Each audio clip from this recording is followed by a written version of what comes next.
Good evening, everyone. Welcome to today's panel, where we will be seeing Grassroots innovations. We will be meeting some of our Grassroots innovators and also people who are in some way involved in taking them forward. Because as you know, Grassroots innovators need a lot of hand-holding, right? Like from making their presentations to getting their tickets done, to even sorting out their accounts. Right, so we do everything, and for this ecosystem to be there, to be, to be known as Grassroots innovations all over the world now, it takes a lot of people behind. Behind the scenes, जो हमारे बहुत सारे actors हैं, you'll be meeting our panelists from there, and we have the chairman SIDBI as our lead speaker today. So this is let me give you a brief outline. Like yesterday, we have had the opening remarks, and then that is followed by the opening comments and our lead presenter or our lead speaker for today, and who will make way for our panelist of the ecosystem enablers who are working on innovations and helping our innovators in different capacities. And then we have a lot of time dedicated for our innovators who will share their stories, some success, some challenges, and that will be completely, you can say, unabridged. You can expect anything from them, and of course that is very raw and yet very inspiring. So stay tuned for today. The next 2 hours will be all innovation, innovation, and innovation. So with this, may I now invite Dr. Renu Swarup, former Secretary, Department of Biotechnology, Government of India, who has been the curator, the mentor, the support behind everything that is going on today since like 19th onwards. And we have been working under her guidance for nearly months now. Thank you, ma'am. Ma'am, please come.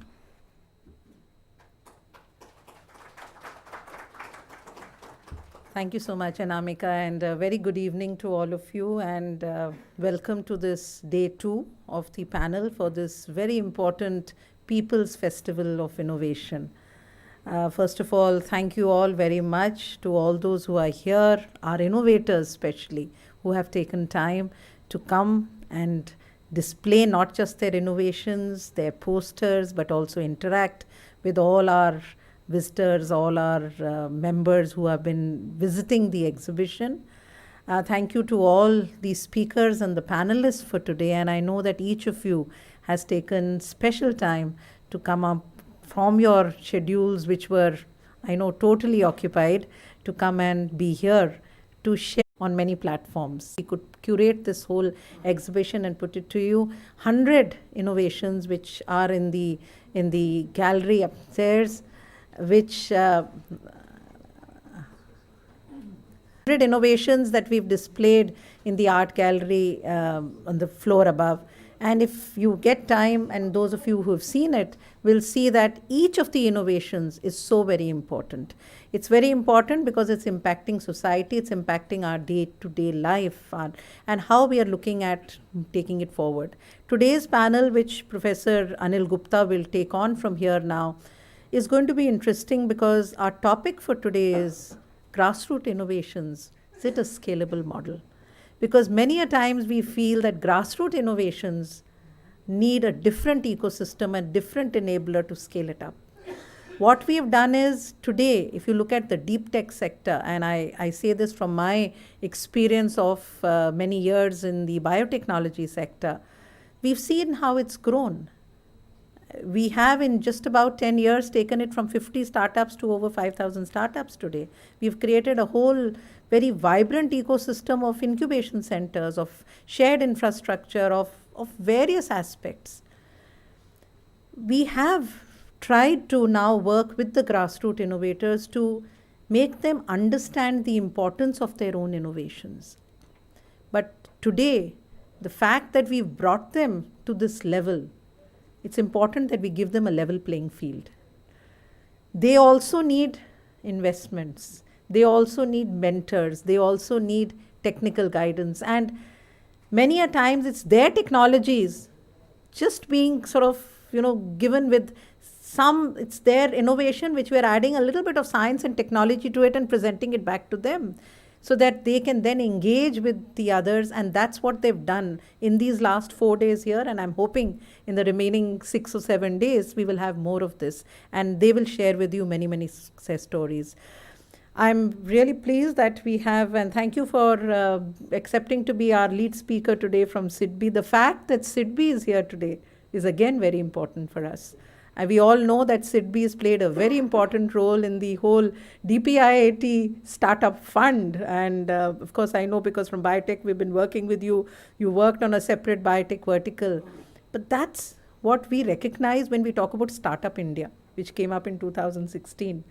But what he will share with you is how they actually work at the grassroots level and how their support is so very important to see how grassroots, because these are not formal organizations. These are informal sectors which we are trying to make formal and take it forward. So I'm sure you'll find this very exciting. And again, thank you to all our panelists and each one of you, Dr. Sanjay Kumar, Vipin, Manoj from Social Alpha, Mrutyunjay from KIIT, Shipra from IIT. Each brings a different flavor to the ecosystem. And then, as Anamika said, our innovators who are going to be here today, they will share with you the actual stories. The purpose is, I'll stop here, but each of you, we request you to carry this message forward, to become the ambassadors of this People's Festival of Innovation, because each of you can actually help us to scale this model and create similar ecosystems at the grassroots level moving forward as we take it on. So thank you all very much. I'm sure you'll enjoy the next 2 hours. And for those of you who've not visited the exhibition, please do that. If not today, you can't, it's closed. Maybe tomorrow and the next few days. Thank you all very much for this. Thank you.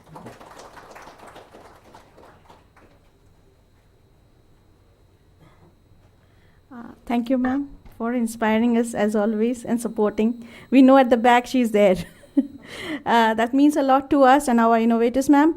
Now may I request Professor Anil Gupta, founder Honeybee Network, Srishti, Gyan, and although I'll first call Gyan, though it is set up much later, but still. So, he has been visiting faculty. He has been teaching in IMA, as you all know, for the past 40 years, and now he's a visiting faculty at IMA, IIT Powai, NIPER, and ACSIR. And sir, Professor doesn't need any introduction, so he'll be here. Come, sir. So I just thought, should we? I'll manage. No, I'll manage.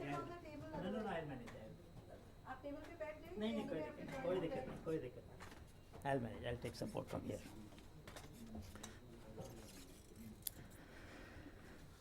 Friends, greetings to all of you. On the first day when Shri Shamsaran was here, former Foreign Secretary and our climate negotiator, I mentioned one thing to him that IIC has such membership that if any member picks up a phone and calls 5 people, they can open those 5 gates for our innovators, which they on their own may not be able to open in 5 years. And all these innovators, I would say including the deep tech, but certainly grassroots innovators, need those gates to be opened. These grassroots innovators are scattered. So if you go to Bangalore, you will find few hundred, if not 1,000 innovators in one city. But to meet Vijay Shanti, you have to go to Manipur. She will come in the last slot. To meet Dharamveer, you have to go to Yamunanagar. To meet any one of them, you will have to go to a specific place, in mostly interior parts of the country. Shazia से मिलना है तो आपको कश्मीर जाना पड़ेगा, अनंतनाग में. Which essentially means that the transaction cost of reaching them, supporting them, and sustaining their morale is very high. I must admit and mention to you all that when we first time started working with SIDBI, way back in 2003, when it was announced by the finance minister in the parliament speech that we should create a fund of this kind, and such a fund was created 2003. Almost for 16 you had this fund with the NIF. 25% was the transaction cost. Because in normal fund, VC funds, 1%, 2% is enough because deals are very big. Here, deals are very small. So, second issue which challenge that they face is that they work under very limited resources, material resources. They have enough intellectual resources. I always say that they are economically poor, knowledge rich. But for converting knowledge into practice or innovations into enterprise, you need risk capital. And I must tell you that microfinance is known all over the world. But micro venture finance was started first time in our country, and I thank SIDBI for having supported us in fulfilling that dream. And I'm sure that this model will become a global model because nowhere in the world you can help innovators at grassroots level without risk capital. The third challenge they face is the support from the formal R&D institutions. I'm sure Vipin would tell you with much more data, but I can tell you that for 18 years that I was actively involved, and I'm still involved with the board, but not so actively. All the scientists who validated and value added in the technologies did not charge for their time. Not one scientist from CSIR, from ICMR, from DBT, from other institutions did not charge for their time. So there's a great contribution the scientific community has made, and I'm so happy Dr. Sanjay is here and other colleagues are here to acknowledge. We want to acknowledge this support because if the awards were to be given by the president, which as you know will continue to be given by the president, then validation is very important. It is the nation's honor. President embodies our nation's honor. And therefore, we had to ensure that every claim that is made by an innovator is validated. So therefore, the role of R&D and other support institutions is very vital. Then, of course, it is very critical that the communication, and we try to get it ingrained in our education system. And you'll be happy to know, and Dharamveer, I'm sure, is here somewhere sitting, lesson about his life is included in the business studies book of 8th class of NCERT. So the whole country, please give a clap for him for a minute. So whole country, the students, children all over the country read about his life, and there are questions asked about his life. Who was the one who started as a rickshaw puller and became a great entrepreneur, who transformed the lives of other people? So it is very nice, though it's not enough. I would wish many more lessons in the curriculum at school level, college level. I would like every student to read about the stories of people who have done wonderful work, because it's inspiring that how with limited resources our innovators are solving problem and taking our country forward. So it is important that we do more of it. But even now, what has been done, at least is a good beginning that I must acknowledge and appreciate. There are innovators here, Sundaramji, who got Padma Shri last year. And many people whom he scouted got Padma Shri. Now, this is amazing. This government, I must say to their compliment, that we have not had many chances of such recognition for grassroots innovators. I think 14 or 15 something. 12 grassroots innovators got Padma Award in the last 4 years or 5 years. This is a great tribute, I must say, to the current polity that it is able to recognize grassroots innovators from far off corners. Last year there was only one, Nadikattin, and one more, two. So the point is that the nation is at the moment in a mood to celebrate grassroots innovations. When we started 35 years ago in Honeybee Network, this word didn't exist. The phrase didn't exist. Grassroots innovation as a phrase didn't exist. Today it has been much abused because many people use it very casually now. So Clinton also used in his campaign, and Obama also used in his campaign. They're all trying to talk about grassroots innovation in different meanings. But innovation from grassroots and innovation for grassroots are different challenges. What Sanjay will talk about today is innovation for grassroots, which is of course important. Without that, society will not progress. But at least you have support of the R&D institution, you have a team, you have budget. But these people don't have any budget from outside. They use their own resources to do that. I would like to mention that several other steps have been taken. NIF has been instrumental. GYAN was the first incubator set up in 1997 in the world for grassroots innovation. As you might have seen outside, there's a triangle: innovation, investment, enterprise. It is Gyan's model that we scaled up as NIF, because there was no other template with us. And we realized that all the three vectors have to be brought together. Innovation has to be brought together, investment has to be brought together, entrepreneurship has to be brought together. And many times, some innovators don't make good entrepreneurs because they are incorrigible improviser. They keep on improving design. And the market says, but please freeze it. Version 1, let it come out, then version 2, you can improve it. So there is a case for us to understand the difficulties in which the grassroots innovators work. And they have one more quality. बहुत ज़िद्दी होते हैं वो. They are very headstrong. Now, all of them, without exception. बहुत ज़िद्दी होते हैं. बहुत easily नहीं सुनते आपकी बात को. The one that you deal with, Asli, might be more receptive to your suggestions. But these innovators, you take a lot of effort. एक नया डिज़ाइन बनाया धर्मवीर का, वो 2 साल लग गए उसको कहने के लिए भाई तू अब इसको इस्तेमाल कर ले, अच्छा है. फिर तो इसने जब करा तो कर ही लिया. But it took 2 years for us to make him accept that it is a good design. Please try to use it. Now this you have to appreciate. When you deal with them, don't get dissuaded by their apparent haughtiness. It is not apparent haughtiness. There's a pride in what they do. If they listen to everybody, they won't be an innovator. They're innovator because they have mind of their own. And they persist even if people criticize them or people sometimes don't pay attention. So I would just say that this festival is a very important milestone in the history of innovation movement, and at a prestigious place like IIC, with the very senior civil servants and other people who matter and who mold public opinion, it will help us to spread the word around in different quarters of our society. I also hope that more young people would come if we do it next year. More school children, more college students would be here. We had volunteers from Lady Irwin, we had volunteers from Karodimat College, and I appreciate their teachers' support for us from the first few days. It was very important because innovators were new, they didn't know how to talk, they would not be able to talk in English, and many visitors would like them to explain their thing. So there was a need for volunteers, and we appreciate. The last point I want to make is that today's panel and our guest, Mr. Shiva Subramanian Raman, is a very illustrious. Shall I introduce him? Yes. So I can introduce him because he brings with him a very rich experience of managing one of the largest ecosystems that we have in the country for startups. And we have had the privilege of working with him during COVID when things were very difficult, and we could find 24 different innovators around the world, around the country, and support them. So therefore, it is it's a great privilege for us and for me to introduce.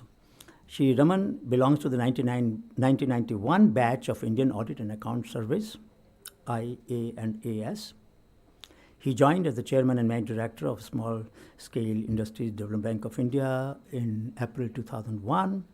Before joining the SIDBI, he was MD and CEO of National E-Governance Service Limited. You all know the impact that e-governance has made in lots of things. During COVID, you harvested the fruit of the pathway that they had built.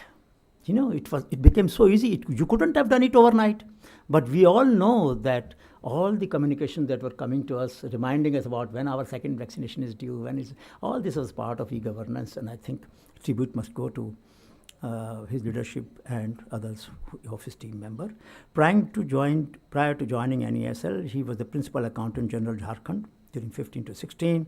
He worked with SEBI as a CGM and later Executive Director.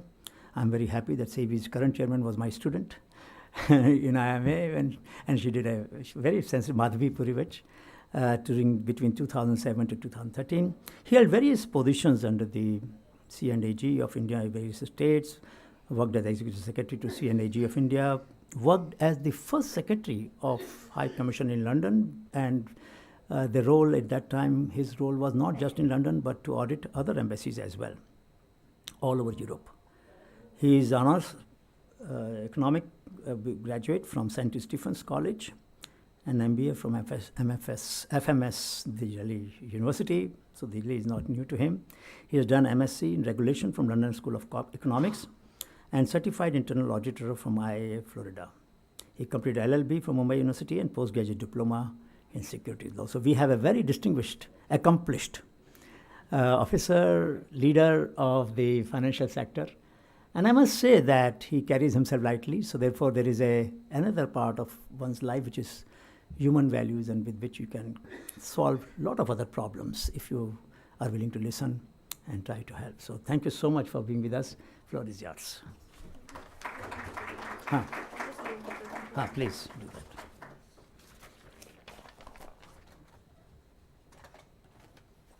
Thank you for embarrassing me. Sir, you can take a seat here also.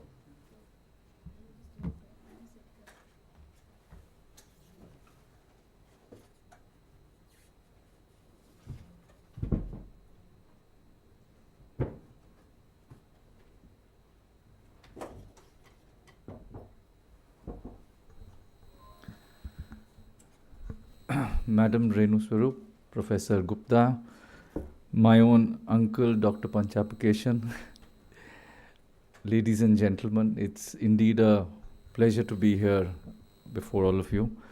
Professor Gupta has embarrassed me no end, but that is in the past, and let's quickly move. I do not wish to impose crowded slides upon you, but I'll try my best to just give you a feel of what we do. And I think what's more important is what more can we do? I think that's really where we need to think about and go forward. So the boring part is just there, so I'm not going to read through any of this. What we have really tried to focus on, and I think Professor probably knows that bit much more than I do, because he's been associated with SIDBI for probably more years. But there are many institutions in the country which we have worked with. Foremost amongst that is really the entire MFI community. And till date, when I do meet the MFIs and we work very closely with them, they are in a way beholden to the help that SIDBI has given them. It was truly a hand-holding from an NGO stage, and then the MFIs became MFIs, and then most of them graduated to become SFBs, which is small finance banks. But even to date, we have something in the region of lakh and 1.5 lakh crores lending given out by the MFIs. In the name of small loans, a lot of banks are also giving it, but the MFI institutions themselves work across probably the most difficult geographies and are there in practically every corner. So what SIDBI does is it still does a lot of hand-holding, provides equity support where it could, and of course gives a lot of refinance to the MFIs, so that somewhere the attempt is to try and bring down the cost of borrowings for those people. Again, we must understand that MFIs are lending at probably 25 to 30%, but if they were not to be there, then cost of borrowing goes to 100% plus. So they are still, doing a great job. And I think over the years, now of course RBI stepped in with several very, very good regulations. The numbers are there, the beneficiaries are there. Again, we have ventured into micro venture innovations. We have tried to bring both equity, debt, market linkages to variety of small entities. But I think we can only do this with many more partnerships than what we probably have today. So the partners have come and gone. Maybe one of the, critiques which if we can think of is why is that SIDBI has not been able to have a steady flow of partners. So, maybe there is some sort of a, blow hot, blow cold, which happens within SIDBI also, that, suddenly you are enamored with micro venture and then it goes out of favor. But I think that's hopefully something that we should, over the years with the kind of work we've done, probably learn from the past mistakes. So obviously mistakes will happen. Two incubation centers which we have worked with. IIT Kanpur, of course, is now gone way beyond anybody's imagination in terms of the incubation that they've done. But that small center, which started in 2000, still sort of goes by the name of SIDBI Center. So, I had visited that recently, and of course now we're engaging with them with a new round of, funding. The Lucknow venture is much more recent, and I think, there's a lot that needs to be done in the incubation centers, and we probably should not be just looking at incubation centers in academic institutions. There's a lot of private incubation centers that have also come up. And, I think they equally need the kind of support that institutions like SIDBI could give. This is something which was unique, and this is what I would like to focus on. Whether that link works, I'm not sure, but it actually brought out the best. And what I think in the recent past, SIDBI's done and gone as close to the kind of rural and innovative in businesses that we find in outside of the big cities. We actually threw it open through newspaper advertisements, and we got in round 1 we got something like 65 applications, and in round 2 we got over 500 applications of businesses that had already been built. Some had gone to a level of creating the market linkages, and some were sort of struggling to take the next step. And what we offered was, as mentioned here, rupees 20 lakhs and rupees 35 lakhs, which was a princely sum for nearly all of them. And that's when you realize the power of being able to, sort of distribute this. What we really, I think, did well was get the right set of people to come and vet these proposals. And then we, towards the end, for the last N number, we did a sort of pitching campaign where we invite them to actually pitch their idea. And we had a jury to look at it. And this is really the list of or the areas in which we invited applications. Of course, it can keep increasing, but I'm not too sure. So, this is a bad slide in terms of, the readability, but I don't think that link will not work, is it? I have downloaded it. Yes. Okay. So this is again a little bit of jugaad here.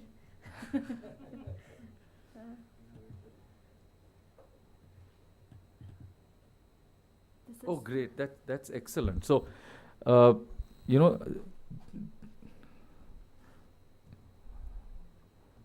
how would it go to the next?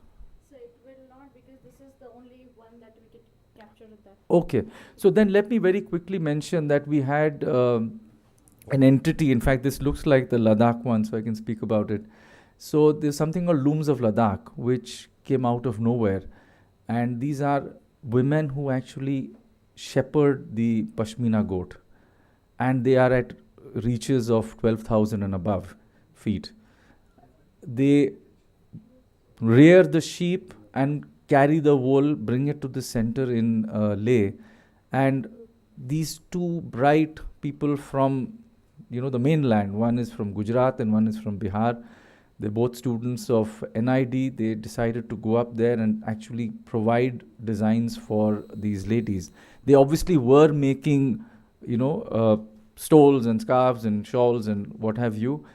But the ability to bring the market linkage to those people was done by these two brave people. And when we saw this, we immediately gave them a grant of 35 lakhs for bringing in an IT system, because it's something that is very, very critical. Obviously, the ladies are just great. So, when I had been to Leh and we sort of met them, spoke to them, they find it very difficult to continue this for the reason that the younger generation doesn't see the money. But now that these ladies have shown money to the younger generation, we have, a lot of boys and girls coming back and saying that this is a great business. So I thought it was one of the best examples of, sort of innovation right there, where the grass grows and the sheep and the goats, sort of graze.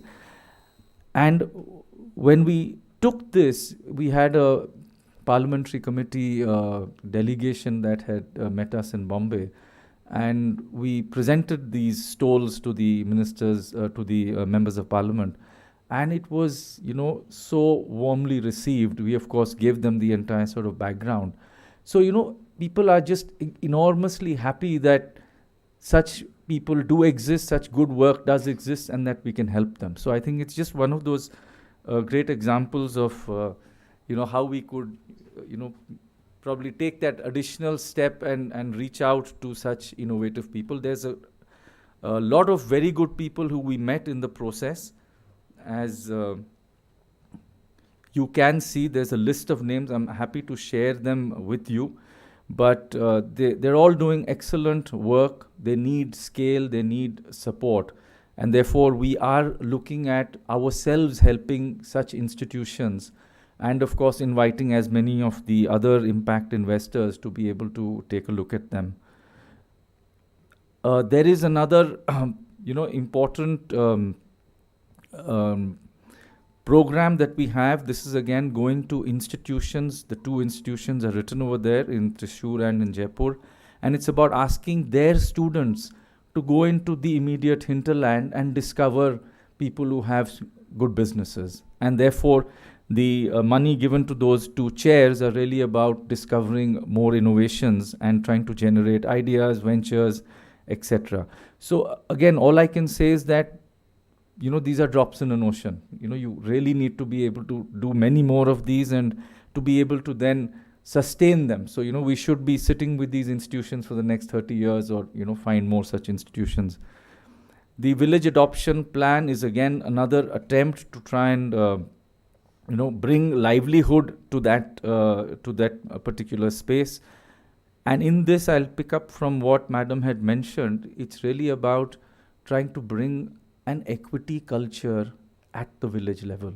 And we've got an excellent program which we are trying to go through with, there is an entity called Pan IIT, which is nothing but a lot of IIT alumni which have come together. And they've created a legal entity through which they work. And they've tied up with KVIC, that is the Khadi board, and they've also come to SIDBI for looking at how to create a fund whereby we will be able to fund businesses where the Pan IIT has already brought in the market linkage. So it's really about creating the machinery, the factory, the implements are there at a particular village. You train the people to operate that and run the factory line, and over a period of time, the equity would move into them. So they would really come in with sweat equity, and therefore they would end up owning 51% of that. It's the seed stage funding that we would bring in as SIDBI.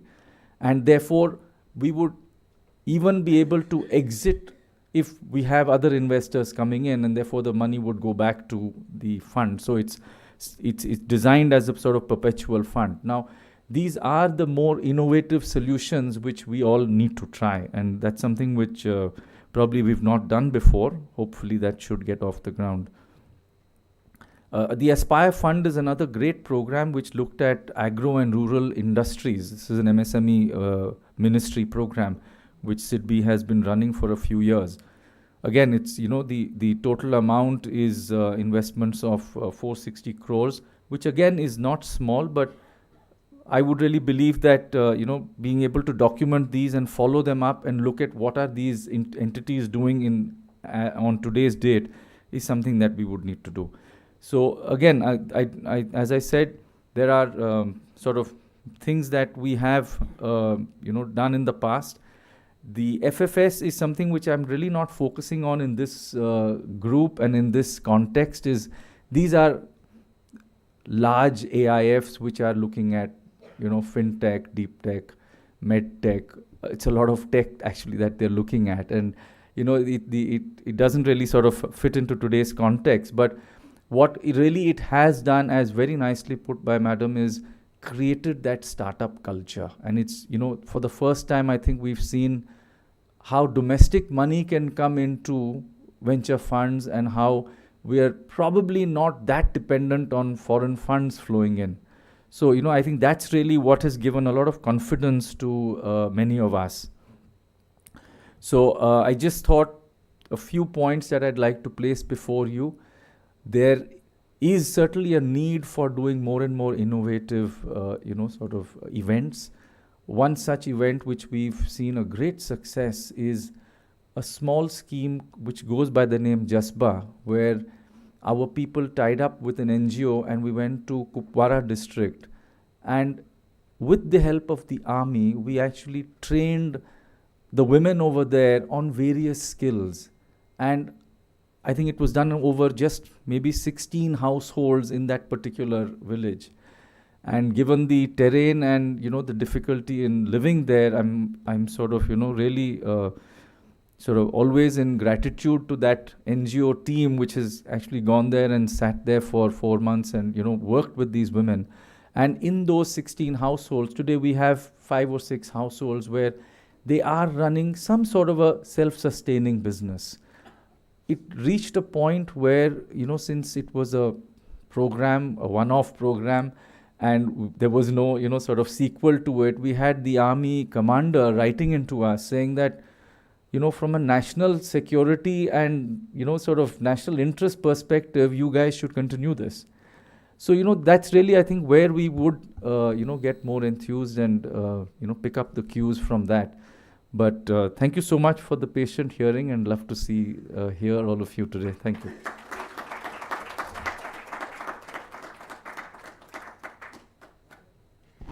Thank you, sir. Incidentally, a friend of mine had shared a brochure of the looms of Ladakh and said, why don't you procure something from here? So I now know who's behind the scene. Thank you so much, sir. We now will continue to our second part of the session with our panel discussion, which will be led by Professor Gupta, I think, Professor, right? Always ready? So may I now request our panelist here Dr. Sanjay Kumar from IHBT, Dr. Vipin Kumar from NIF, National Innovation Foundation, India, Dr. I will just get it. पीछे में होगा. सुमित जी से पूछे. Okay. Dr. Shipra Mishra from IIT-Delhi, Dr. Mrutyunjay Suar from KIIT Bhubaneswar. I will just get it, sir. Yeah, sir, you can just continue. I will just see to it. Friends, I don't know if I'm... sorry. Mr. Manoj Kumar from Social Alpha. Please come. Chair. We have had a great support from them.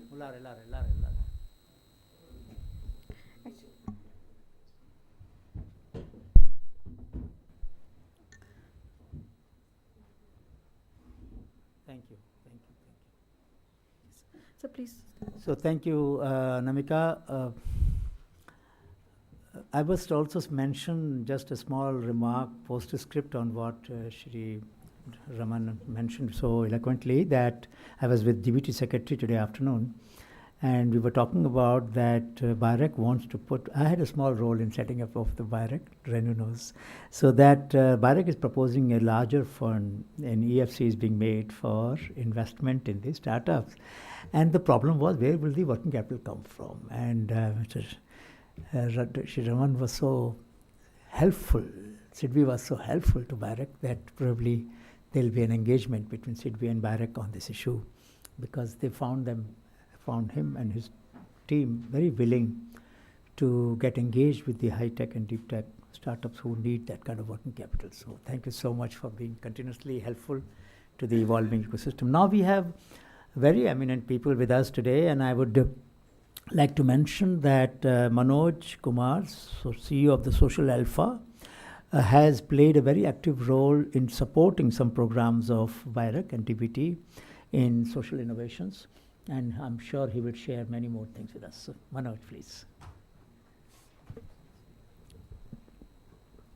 Good evening. Dr. Swarup, thank you for inviting me. You have always been an inspiration. Dr. Gupta, all the eminent people on the dais. I'm going to say a few words about the convergence of science, technology, and grassroots innovation. They're not two different things.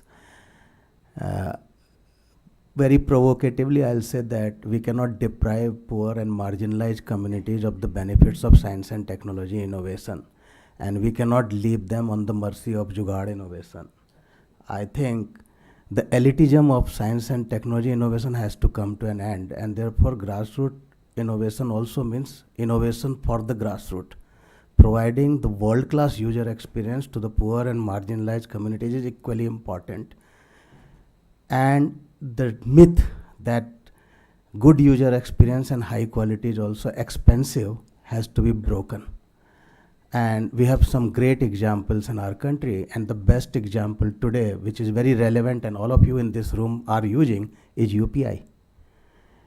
UPI has enabled millions of people without any ability to transfer funds, to transfer a small amount of money from one bank account to other bank account in real time. This is innovation for grassroots. The rich already had MasterCard and Visa, but the poor got ability to own their money and control the transfer of money using technology. This is grassroots innovation. Aadhaar card we all got after showing identity, but millions of people got Aadhaar despite not having identity. Aadhaar gave them the identity. And today they have access to several schemes from government and private sector just because they have an identity. So we have to use science, technology, innovation to make lives of people better. Recently during COVID, when the vaccine transportation was becoming an issue, some of our innovators actually created off-grid refrigeration for keeping vaccines at the appropriate temperature. And other set of innovators actually created the right payload drones so that vaccine can be actually transported in areas where it usually takes 3 to 4 days in carrying the vaccine, but with a drone you can actually transport it very quickly. So I will actually take a pause here because historically our innovation ecosystem has been copying the Silicon Valley playbook, and 100+ unicorn that exist today, with all due credit to them and their investors, are all based on digital internet economy. But I think there are areas like healthcare, climate change, and livelihoods where there is a possibility of really creating large-scale interventions through startup economy, science and technology, and the appropriate investment, a new playbook, a playbook that is built and designed for India, that recognizes the complexity and challenges of India's markets, policies, and grassroots demand and the market creation opportunity is really important. And SIDBI, is one of the example from the public sector that has done it. But I think this is high time private sector realizes the opportunities that exist in India's markets, which are about to grow. And if we are moving from 3 trillion to 30 trillion economy by 2047, it's not going to be Delhi, Bangalore, Bombay. This economy is in India, and that economy is going to grow. So the opportunity is there for private capital. We just need to make sure that the private capital knows how to estimate that risk, how to underwrite that risk, and how to really take advantage of that growing market. And that is what I would say, that this is not social work. This is an opportunity to recognize a big market that is about to explode, and I think private capital needs to recognize that, otherwise they will just miss it. Thank you so much, Manoj, and I'm happy that you cautioned people not to confuse grassroots innovation with jugaad, because jugaad is a makeshift solution. No country can ever progress by relying only on jugaad, because jugaad is also not just a technological solution, is kind of a quick fix, but is also a mindset. A country which continues to work with makeshift solutions never tries to find durable, sustainable solutions. So I think it's good that you mentioned that.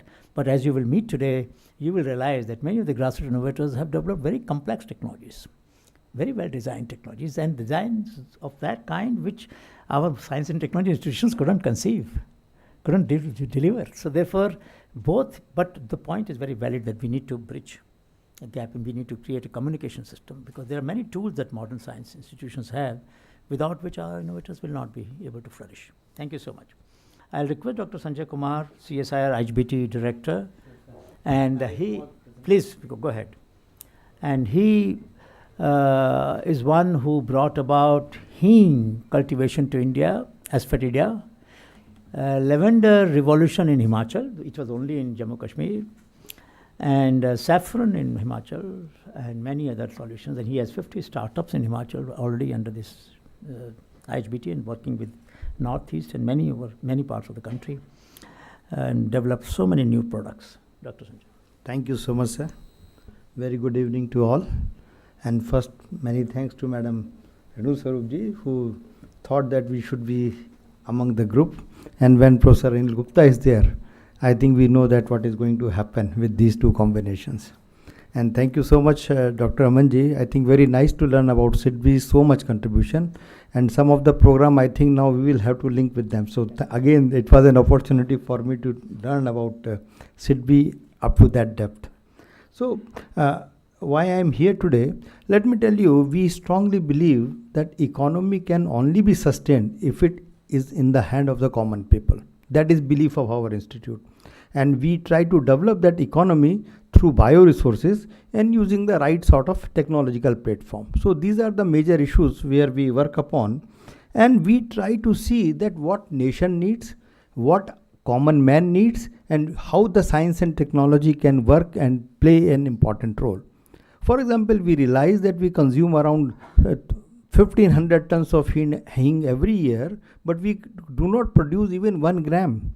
So we, first of all, we did a lot of hard work to get the right varieties into India, and then how we amplify it, because that's the topic which Madam suggested. Then we interacted with the state government, we worked with the cluster approach, and at the background there was a lot of science and technology, like where it can be grown, how it can be grown. So once we made that cluster, state government made a connect with us, then we just gave it to the hands of the people. So tomorrow, if IHBT is there or not there, but hing will be there in the hand of the local people. And I think that's the objective of our institute. We thought that that's important. Second, we realized that, in Manipur area, for example, and some part of the Northeast, they depend on export from Burma and other places. We thought, why not to introduce the apple there? Particularly, I'm talking of the apple. And today, again, here the state agency, NERCOMP, it helped us very vigorously. They made again cluster of the farmers, and today farmers are growing so much apple that trucks loads are going during off season from Manipur to other part of the country. So just in few years that change has taken place. So here our model is that we try to make cluster, not with single person. We try to work with lot of people, a lot of local agencies and NERCOMP, etc. Like wherever they are relevant agencies, we try to work with them. And similarly, like for example, cinnamon, our own crop, we don't grow in our country. We depend on China and Vietnam for dalchini.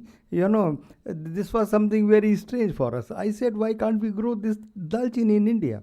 So we developed relevant technologies, and again, we interacted with the state government. Manrega here played a very important role in giving support to the local people. So we are utilizing all the facilities, whatever government has provided. So using Manrega, we started the dalchini cultivation in Himachal Pradesh, which was unheard of. Similarly, saffron cultivation we started. And can you believe that tissue culture, madam? You would recall that there was a scheme by DBT at one time to empower our women manpower for tissue culture, and we use that platform. And now saffron cultivation is in the hands of those ladies, and they are putting it into the field. So saffron cultivation, that's how it started, and I think DBT supported a lot in our saffron project. So similarly, one more issue I wanted to discuss with you, how we have to work with grassroots people. They want to contribute something for the nation. My farmer, what he says to me, sir, we don't depend on government. He said, this year I paid 10 lakh rupees GST to the government. So I am earner for the government. See, this is the ethos and this is the feel of our grassroots innovator, and how it was possible, because those farmers were not growing anything in their field, because wild animals will come and destroy their complete crops. So we offered a solution to them that why don't you start cultivating wild marigold, for which India imports around 12 tons of wild marigold oil from South Africa. And now today, Again, we did the same thing. We made a whole cluster. Then here we did not involve state government. We did of our own. From CSIR, we had a lot of funding. And today, you see, Himachal produces around 7 to 8 tons of oil, and people from Ahmedabad and Gujarat, all those places, come and pay money well in advance to our people. And you see this scenario today. More than 30 crore rupees are being generated annually by some of the farmers. And all those guys, during COVID period, you know what happened? They said that our kids who were there, working for some job, 8,000, 10,000 rupees, now they don't want to leave the village. They say we are earning much more by cultivating them. So we brought back the, rural youth. So no more ghost villages, at least in Himachal, that I can assure you, through all these technologies. I'll give you one example, floriculture. Can you believe in India, more than 1,000 crores worth bulbs are imported in our country?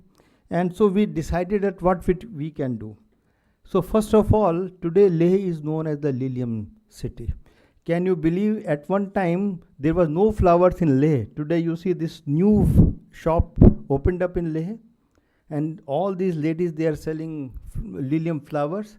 And more importantly, first consignment by air flight to Delhi. So from Leh to Delhi, you have lilium cultivation. An important point is, bulbs are not imported from outside. Bulbs are grown by them only. So that's the beauty. So today we call Leh as the Lilium City, right? You can go and see an off-season flowers, what they get, and they get very good money. Second example, I'll tell you now. Now, Srinagar was known as a tulips place. And now we created in Himachal Pradesh that Palampur is now known as the you put tulip and Palampur, you will see all videos of tulip cultivation in Palampur. But again in Srinagar, more than 15 crore worth bulbs are imported from Netherlands. And here all bulbs are produced by our own farmers in Lahore and Spiti, and it is cultivated here. Again on 28th February next year, you can come and see at Palampur this our lilium, this tulip cultivation. So here is not only that we are empowering our farmers. These things are enhancing the tourism, bring a lot of indirect money, and then scientific tourism certainly is there. So if you see again in floriculture, so we got it analyzed, whether farmer get enough money by growing these crops or not. And can you see more than 5 to 6 times enhancement in their livelihood by cultivating this floriculture crop compared to peas and potatoes, right? So that is the margin, that is the advantage our people are getting out of this. Certainly our support is there, our handholding is there. And third approach I wanted to discuss, that whenever we have to amplify these technologies, we take help of MSME till now. But I am sure that now we will approach SIDBI as well, and SIDBI will be so helpful. And can you believe, for floriculture, we have several hundreds of farmers through these clusters, and we offer them, all the primary support in terms of processing, packaging, etc. And now also for transportation. We have now refrigerated van, which can transport the flowers. So can you believe, one lilium flower, farmer get 198 rupees per stick this year. That was per stick. Earlier it was 20 rupees, 30 rupees. This year 198 rupees. You meet those farmers and they feel so excited. They said that this lilium has done wonderful. And small innovations, that okay, you have a refrigerated van, transport it, they get very good price, off season, all those advantages. So we make best use of the environment of Himachal. Again, one example. So I was talking only about Himachal, in Punjab also. And here this model why I wanted to discuss is, we introduced a crop stevia, that's a few years back. And that farmer now earns more than 5 crore rupees per annually. And what he did, he signed MTA with us, then he engaged other farmers with himself, and seeing him, several people in Punjab, now they are associated with them. So now we are redundant, right? So I think that's what we want, that we should not be in picture. I think farmers, they make their own group, they make their own thing, but at the background, once it comes to technology, they again come to us, and certainly we do help. Stevia. in Ludhiana area. Yeah. So this stevia basically, it is 300 times sweeter than the sugar, and it's safe for diabetics and also for Weight Watchers. So another example I would like to share on in the area of medicinal plant, right? A lot of medicinal plant. But what is important is you harvest those medicinal plant without putting back into the nature. And madam, using this tissue culture method, now these small boys, they are harvesters. Now they become cultivators. They are associated with our institute. We raise through tissue culture, they put it back into the nature. So this is yet another route of this grassroots innovation. Now, sir, what we are doing is we are giving tissue culture also in the hands of common people, so that for healing, for picoryza, for all those things, they think where the natural process takes time, it can be so useful. So another example of enhancement of this livelihood here now, sir, we made some modern techniques. Like for example, some plant take 5 years, 6 years. Through hydroponics, through tissue culture, we can reduce them to 6 months or 8 months. And now there are 3 people, one in Jalandhar, one in Hyderabad and New Delhi. The plant which grows at 5,000 meter, now they are being cultivated in Hyderabad. Can you believe this? So power of this technology, that's how it goes on. And another example I wanted to tell you about this magic of this cluster. Now this vitamin D2 technology, in Northeast there are 3 clusters, and all of them, they are using it. And again, certainly KVIC and MSME, it came forward and to our help. One example, I think last example I wanted to discuss with you. We don't realize that toileting in high altitude area can be so difficult, where water freezes during winters, and they would defecate everything in their home. So their home is full of foul smell. So we went there, we said we can offer you some microbial solutions, and now everybody is using that microbial solution. Earlier they used to buy, and this year, they said, sir, can we make our own, you see? And now, so on this 15th November, 2 startups, they came and signed agreement with us, and they'll be generating of their own. In Sirmaur, we put up a unit. Villagers are making microbial consortium, not IHBT. So it is now in their hands. All the Gujar community, they are converting their buffalo dung into the manure and giving to all apple clover. So, so we don't want to keep the things to the lab. As Dr. Manoj was telling that, science technology has to flow to the grassroots level. So we try to do that. And not only that, army is using it. So, and again, our grassroots people, local people, they are making it and they are giving to them. So just to give you some of those examples, again through cluster. And one man, we also try to create market pull. How we create? Suppose we have several people who are making our product. Who is their user? One thing, so what we did, we made several products which meet our malnutrition requirement. For example, iron deficiency, zinc deficiency. And then we integrated that with our Poshan Abhiyan of the Government of India. Now they say we want that product because classical product doesn't work. So they liked our product, and now there is a market pull for them. So all our innovators who took the technology, they are now giving to the society for the societal development. So this new model, I thought I will try to discuss with you.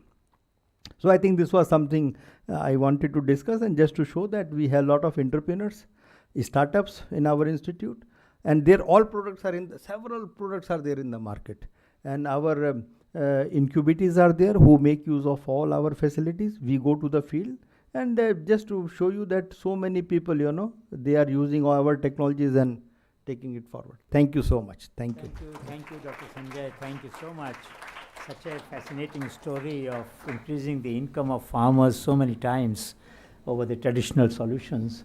I will now request Dr. Mrutyunjay Suar, KIIT School of Biotechnology, and he is also coordinating a network in Northeast. I'm sure he will educate us more about what they're doing with bias toward Northeast, because that region has suffered for a long time. So, Mrutyunjay. Thank you. I think I can speak up here. Yeah, because of, or maybe better from as you wish.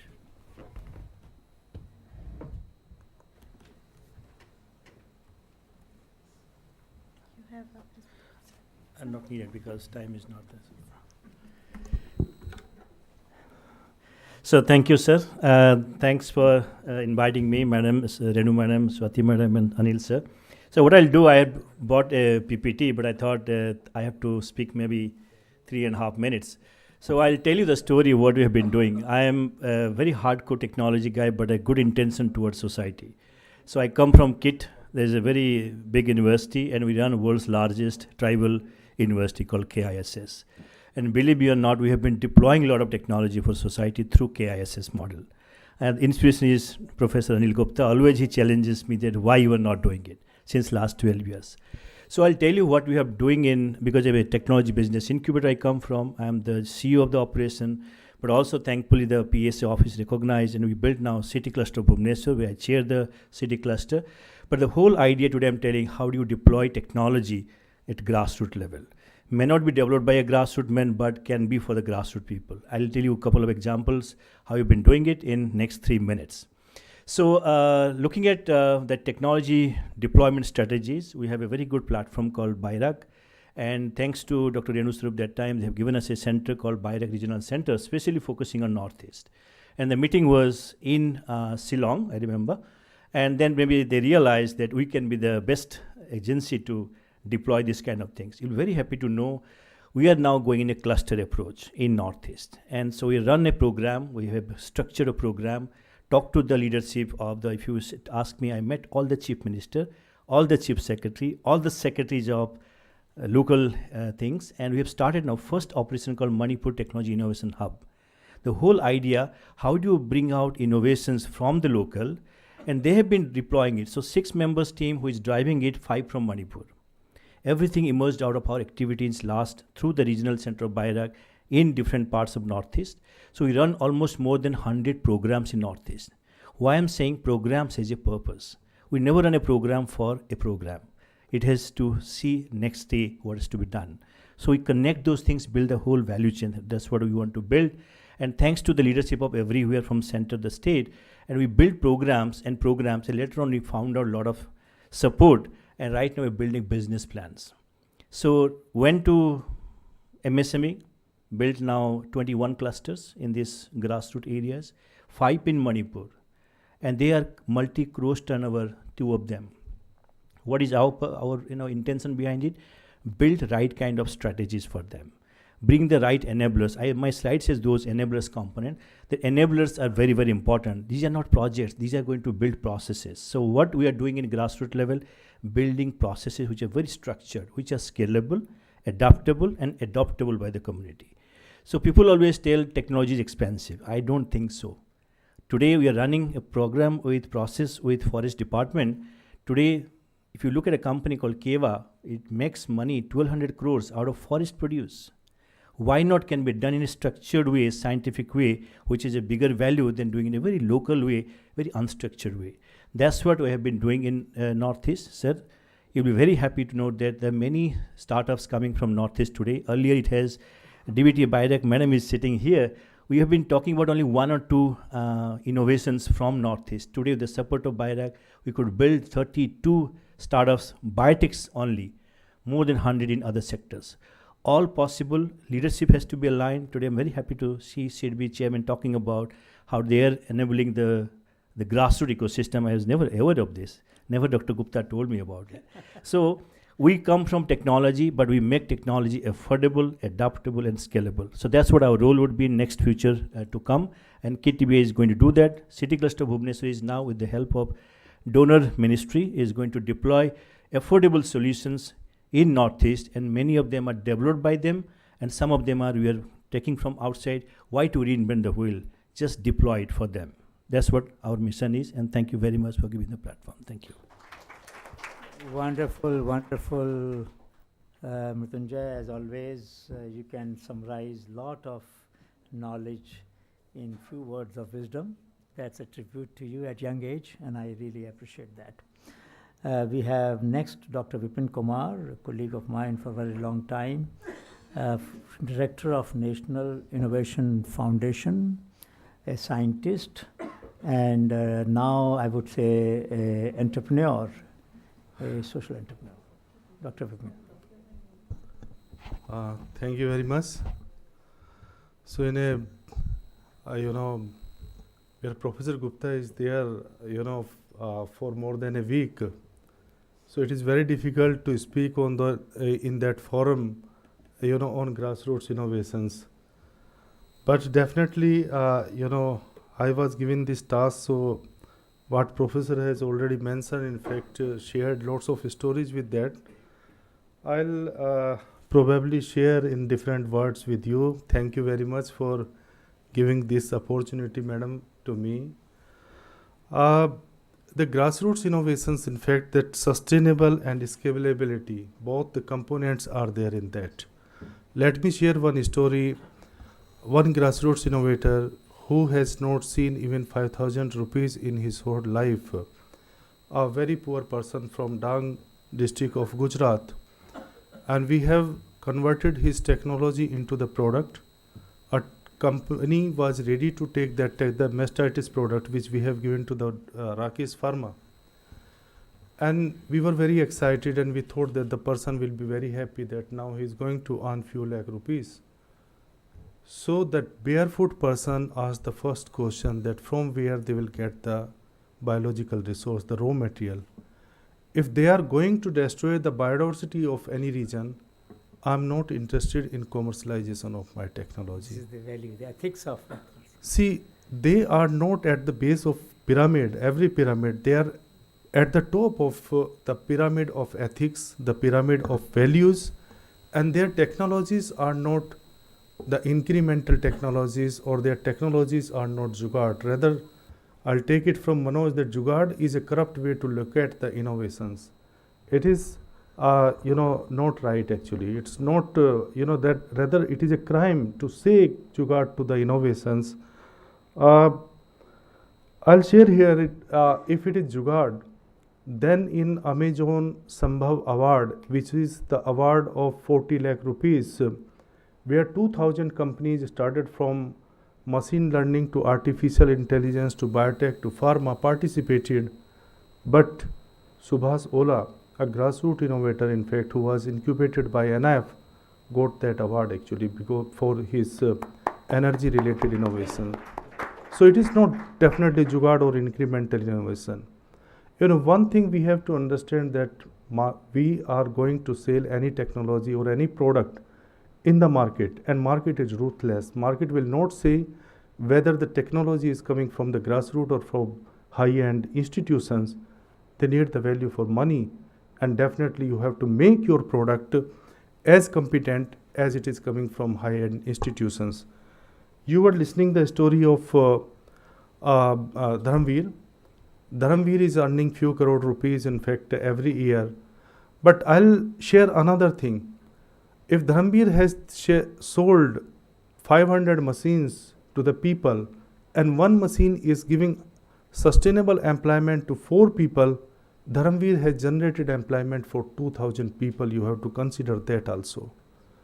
So the grassroots innovations have the potentials, and if you see the number of innovations which NIF has supported, they have generated employment for lakhs of people, in fact. And many times I share with the Professor Gupta and ask him that let a third party review of NIF's impact has to be there, in fact, what we did out of this public money we are utilizing.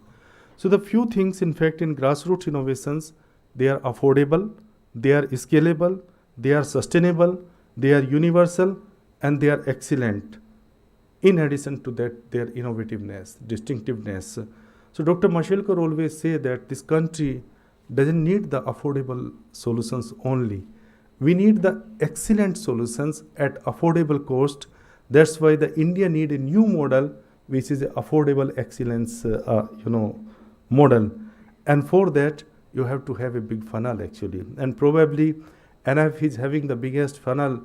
For grassroots innovations, we had a big database of more than 3 lakh innovations. But now for school students, madam is aware, Manak, Million Minds Augmenting National Aspiration and Knowledge. When we started, in fact, that program for school students, So we thought that the country is huge. It would not be justified if we are giving support to 100 people or 200 like any other competition. So we decided that let us get 1 million idea from the schools and support at least 1 lakh ideas every year. So when we shared, in fact, and everybody was saying that pagal ho gaye kya, 10 lakh ideas kahin se milte honge. But I'm happy to share that not 10 lakh, this year in this competition, 8 lakh 53,000 ideas we received, in fact, in 1 year. So which made it the biggest competition, and in last few years, 30 lakh innovations and ideas from the school students we have got. So a big funnel, in fact, like the ocean, and definitely you can get the moti from the ocean only. Pond se to kuch milega nahi actually. So we have to target that. And NIF is a complete, incubation model, in fact. What people are discussing today, Professor Gupta has visualized, 22 years back. And NIF is a complete incubation model. It started from scouting of innovations, validation of innovators' claim, value addition, product development, IP protection, and taking it to the masses through commercial or non-commercial channel. I don't think any other model in the world is there which is beyond this model, which was there, in fact, 22 years back. So I'll not share, in fact, what we achieved today, but what platform we are giving. One thing we thought that like other we are scientists, and when we receive award from the Prime Minister or the Chief Ministers, we feel very happy. Why not the Grassroots Innovator receive the award from the highest authority? And NIF's award is a President Award in biennial competitions. President of India give award to the Grassroots Innovators. And the last 4 presidents. Last 5 presidents. 5 presidents, now 5 presidents. Now 5 presidents actually. And now, lots of rationalization of, institutions and awards are happening. In DST, approximately 210 awards were there. And Ministry of, Home Affairs continued only 4 awards, out of which this Grassroots Innovations and Outstanding Traditional Knowledge Holders Award of NIF is one of them. It would continue. Professor already mentioned that a database of 131,000 technologies are there in open source, because every technology what NIF is getting either will incubate it or will give it back to the nation. So in very refined form, it is dedicated to the nation, in fact, by our former Science and Technology Minister. So this is some glimpse of, how the innovators, school students, when we can get in Vigyan Bhavan, why, these students who are coming from, a village from Odisha or from West Bengal or from Jammu and Kashmir, why not they get the celebration and they get the award from that place? So it is a lifetime achievement for that. So we are keeping it, on that. So this I was sharing, in fact, that Subhas Ola, the huge setup, in fact, he invited me, to inaugurate the second unit. I said, you invite Professor Gupta, I am not the right person. He said, no, he inaugurated the first unit. It is the second one. I said, then I'll come. When I myself has not realized that this much big setup. And one thing what he did, the employees which he hired few years back, in fact, who are there in the journey, he has given the, the big cars, in fact, to those, in fact, and I have handed over the keys to more than, 7, 8, employees. And he said that I always give, on every anniversary, I give the big gifts to my employees so that they should have the faith in me, and they should consider that it is not only my company, it is their company. Everybody should be able to. So this ethics and these values, in spite the innovators are moving ahead, they are having in their heart. Dr. Sanjay has mentioned about one apple variety, but can you imagine another variety which is giving fruits in Rashtrapati Bhavan, which is giving fruits in Gandhinagar where the temperature is 45 degree. And this Harivan Sharma, he is also from Himachal, 26 states, it is giving, fruits, and more than 3 lakh saplings we have already sold, in fact. Now, when Innovator came to NIF, he had the depth of, 3 lakh rupees. We have given the support initially of 5 lakh. Now he's having the, approximately 3 crore business he has done last year, actually. It's a, in another thing, Solan University, when he has taken first to that Solan University, that this is the variety which I have developed, Solan University said that no, it cannot be the variety. आप ऐसे ही बोल रहे हैं. Now he is the board member of the same university. So the things are moving. You have seen Muruganathan, a hit movie Padman is based on his story. There are lots of such innovations. In fact, Professor Gupta mentioned about the Padma Awards. This is Malaysiam. In fact, Brigadier Ganesham is here. In fact, what I want to share, that different sort of collaborations are needed. It is not just money. The passion is required, and sometimes those passion is required in the collaborators. And hats off to Brigadier, who is the collaborator of, from Andhra Pradesh and Telangana. He worked with this innovator.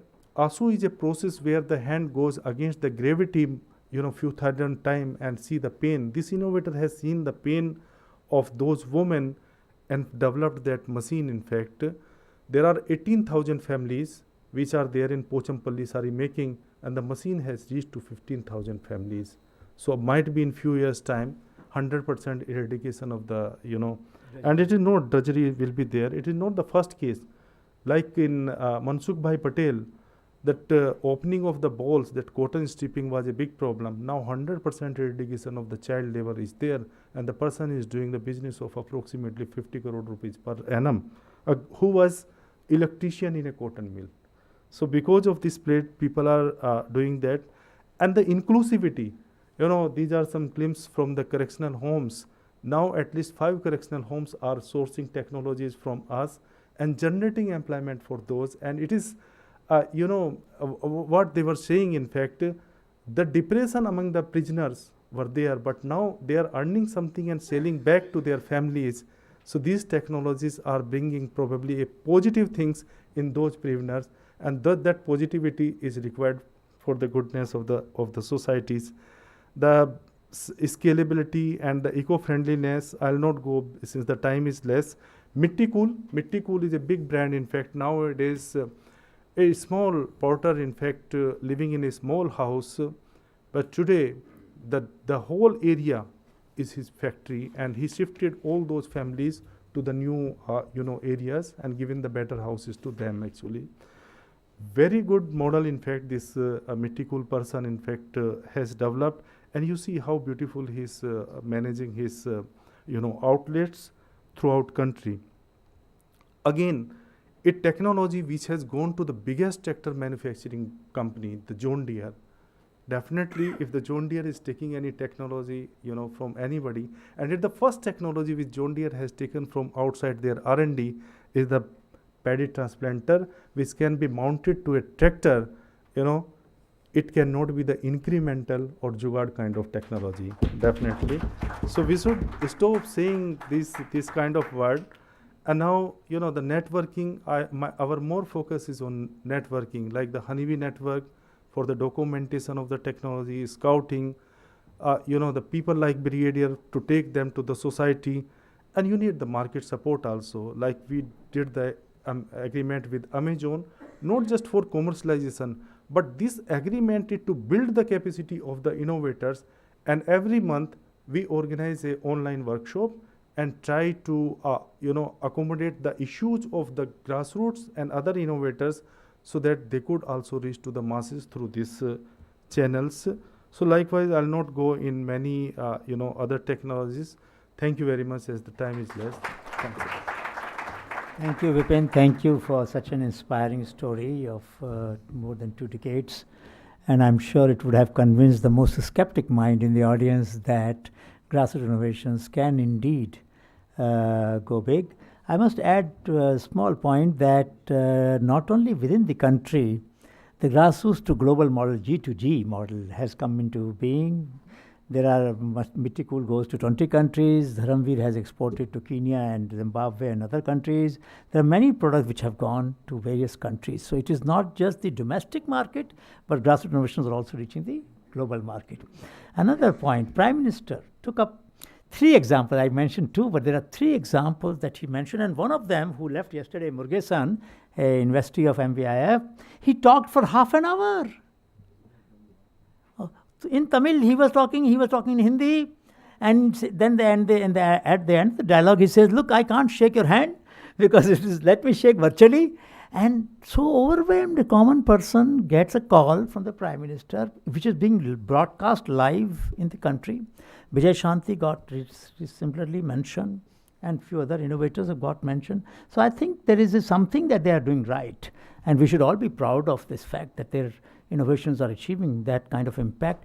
It took a lot of effort, 35 years of effort of the network, but it is happening slowly. But much more remains to be done. Thank you, Vipin. Thank you again. I'll request Dr. Shipra Mishra from IIT-Delhi, who has a iHub, you said? No. Actually, I head the Delhi Science and Technology Delhi cluster, Science and Technology which Cluster. is, yeah, Drive. That's right. Please.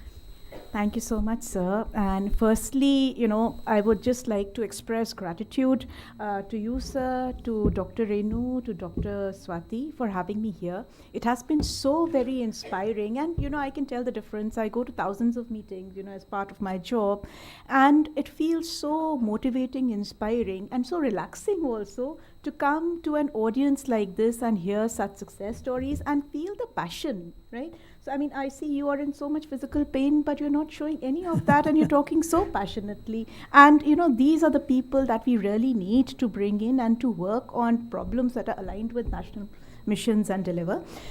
So, very quickly, in the interest of time, I would just like to, change the flavor of the discussion a little bit.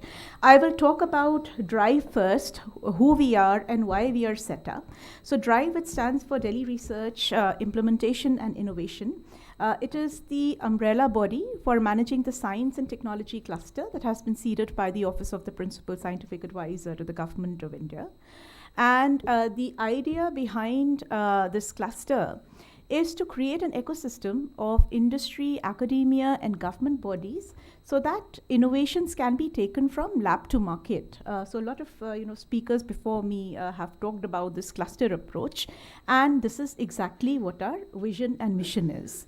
Now, my office is headquartered in IIT-Delhi, and other members of the cluster are institutes like AIMS, other government CSIR labs, some private universities, and we work a lot with corporates, tech startups, NGOs, and anybody and everybody who can play a role in taking innovation from lab to market. In terms of our thematic areas, before that, I would like to mention that if India aspires to be a $5 trillion economy by 2024, and also make that economic growth on the fundamentals of environmental sustainability, right? We should be thinking very, very ambitiously, and which is why my cluster focuses on 8 thematic areas which are very well aligned with the national missions. And these areas range from solid waste management, which is now evolving into waste to wealth, and very beautifully transitioning into green energy, where we are also looking at cutting edge technologies in terms of hydrogen economy, which will replace fossil fuels, looking at environmental issues like air pollution mitigation, water security, as well as some frontier technologies like e-mobility, deep tech, applications in healthcare, and effective education. So I'll just give you an example on how we operate, right? So right now we are running Project Samir, which stands for Solution for Air Pollution Mitigation through Engagement, Engineering, and Research. So whilst this is a science and technology cluster, Science and technology cannot and should not operate in isolation. It should have a context. It should address the environmental problems that we are facing, right? Sitting in here in Delhi, I do not need to explain to you, what air pollution problem is, right? Now the challenge is, what role can we play to address it? It is not that there is dearth of kind of technological solutions to, contain air pollution or to monitor air pollution. It is not that, NGOs or corporate through their CSR arms are not working towards it. It is not that there is dearth of, policies or laws to curtail air pollution, but still, nothing is happening. Why? Because everybody is working in silos. And the problem is so humongous that not a single individual, not a single organization, not a single cluster can handle it. What needs to happen is, solutions need to be, or problem needs to be tackled at source, right? In order to tackle the problem at source, we can't just focus on air pollution. We have to look at related problems like, landfills, like parali burning, stubble burning, like, industries that are biggest, waste pollutants. In order to, tactfully address that, we may bring a number of laws, we may bring a number of enforcements, but till we provide, realistic and workable solution, people will not switch, right? If we take parali burning, for instance, right, 2 examples I'll take. We need to set up a value chain. There are n number of technologies that exist where the stubble can be used, either for fossil, creating these biochars that can be used, or, converted into syngas, where hydrogen can be extracted and bottled, and, cheap solution for, hydrogen economy can be had, right?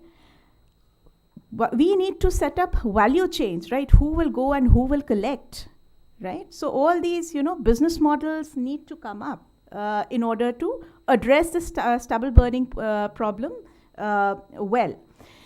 Then in terms of industry affluence, right? It is not enough to tell the industry to shut down for 4 months and not cause pollution. We need to give substitutes. Yes, fossil fuels, they will keep relying on fossil fuels till we have cheap, solution in terms of either hydrogen or methane or any fuel that works, right? For that, we have to invest in R&D. There are R&D level solutions available, but where is the money to take it to market, right? So there is a, mid-TRL level funding mechanism that needs to be developed. Right now, it's completely missing. So we need to think about that collectively, and money needs to come from corporate, right? I'm, so delighted to have SIDBI sitting here, right?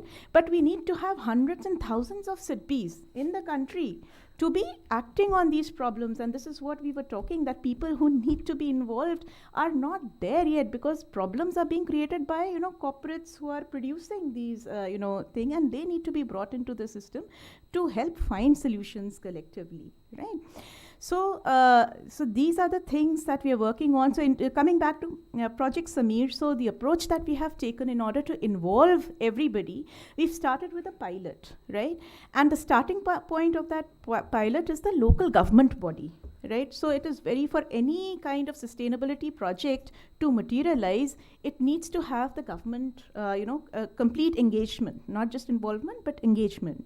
So we've signed up an MOU with Gurugram Metropolitan Development Authority, and it's an overarching MOU on all the environmental problems. And we are going to do the same with Haryana Pollution Control Board, where the entire, problem can be looked at, holistically, and then link it, create, get problem statements from them where the, issues are. Then invite both industry interest, because industry members do support a lot of CSR initiatives, but in isolation, and most of the time it ends up becoming a CSR checklist exercise, like a welfare scheme. That should not happen. It should be aligned, and it should solve the problem of the environment. Then involve tech startups who can address, and tech, does not necessarily mean just IT, but actually core R&D, core science introduction as well, in terms of addressing the problem. Like, coming back to kitchen waste, coming back to waste management. So you mentioned, very, very, basic example, right, of hygiene. So when we, one of the problems that we keep discussing around landfills, humongous problem. There are technologies within the cluster, for example, plasma pyrolysis, and they're already installed, in terms of part commercial. I'll just, end up in 1 minute. There are already technologies, high-end technologies that need to be scaled up a little bit. But, segregation at source, for example, kitchen waste. Why can't we develop dustbins using microbes that will just decompose kitchen waste at source and not contribute, to the problem of adding, to the landfill? So these are the things we need to work on, and I look forward to collaboration from all of you to take the cluster forward. Thank you. Thank you so much. Thank you so much, everybody in the panel. I thank Manoj, I thank Sanjay, Mrutyunjay, Vipin, Shipra, and Swati, at the Secretary Science in the PSS office, had created all these clusters, isn't it? You were leading this whole program initiative at that time. I wish we had heard her more, but I'm requesting Anamika now to bring the Grassroot Innovators. We'll go down, Sure. and this table will be now left for the Grassroot Innovators, and she will call.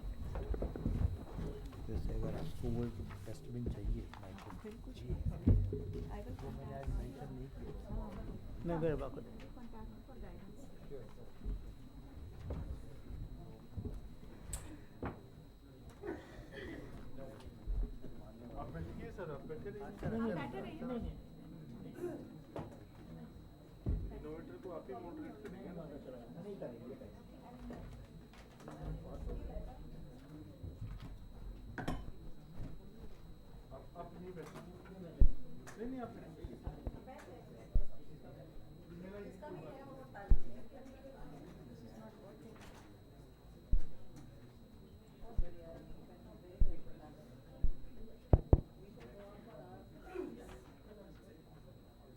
We could have had a break, but now we cannot, because maybe some of you would like to go to.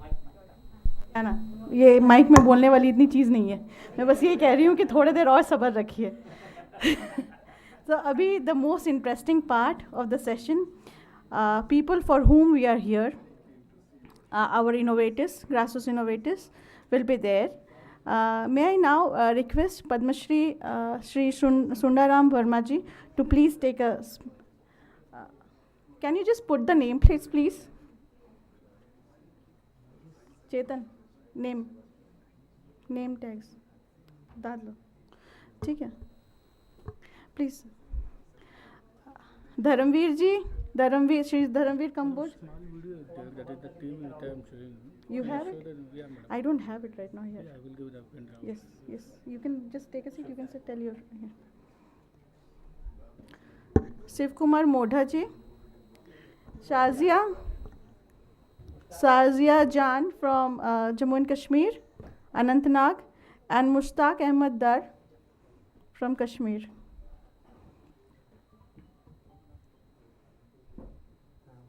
आप सभी का यहाँ स्वागत है, और अभी आप लोग अपनी कहानियाँ बताएंगे और हम लोग कोशिश करेंगे कि उसको हम लोग खुद ट्रांसलेट कर लें.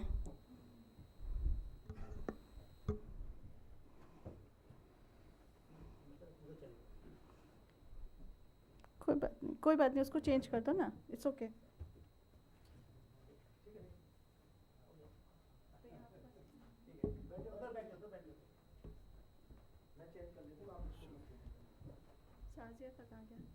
पीछे ठीक है,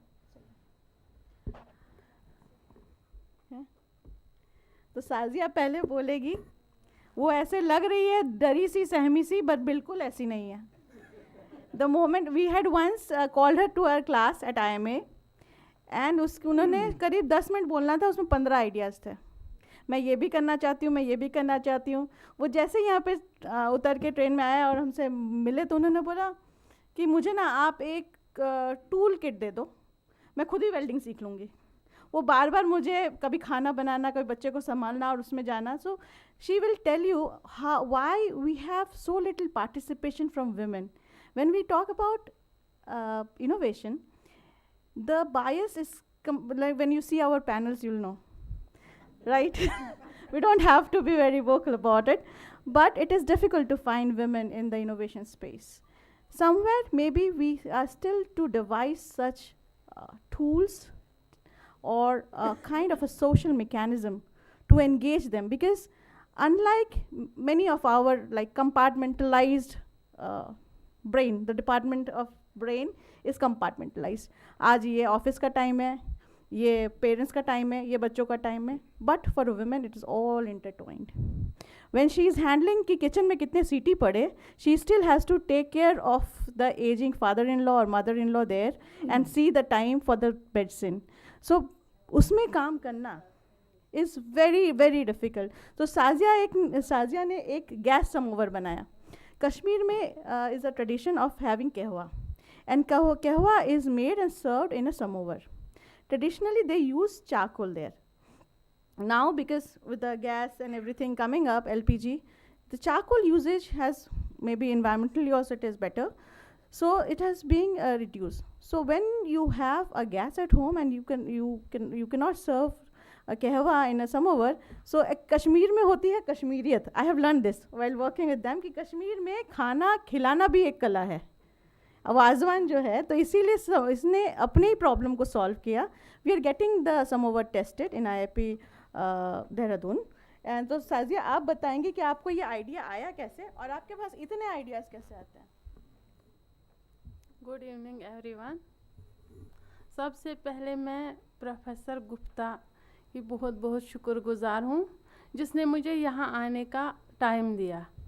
वैसे प्रोफेसर गुप्ता सर हम इनोवेटर्स को बहुत बहुत टाइम देते हैं, पर मतलब फ्राइडे 6 PM को ये ऑनलाइन मीटिंग करते हैं हम इनोवेटर्स के साथ, और हमसे पूछते हैं कि बताओ आपको क्या आइडिया आया है, आपको किस चीज़ की ज़रूरत है, आप क्या करना चाहते हैं.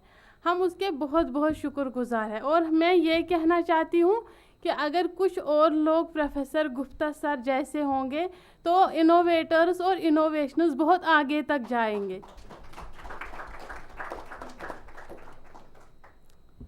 मैं तकरीबन 10 साल से इनोवेशंस करती आई हूँ और मेरी पहली इनोवेशन है कश्मीरी गैस समोवार.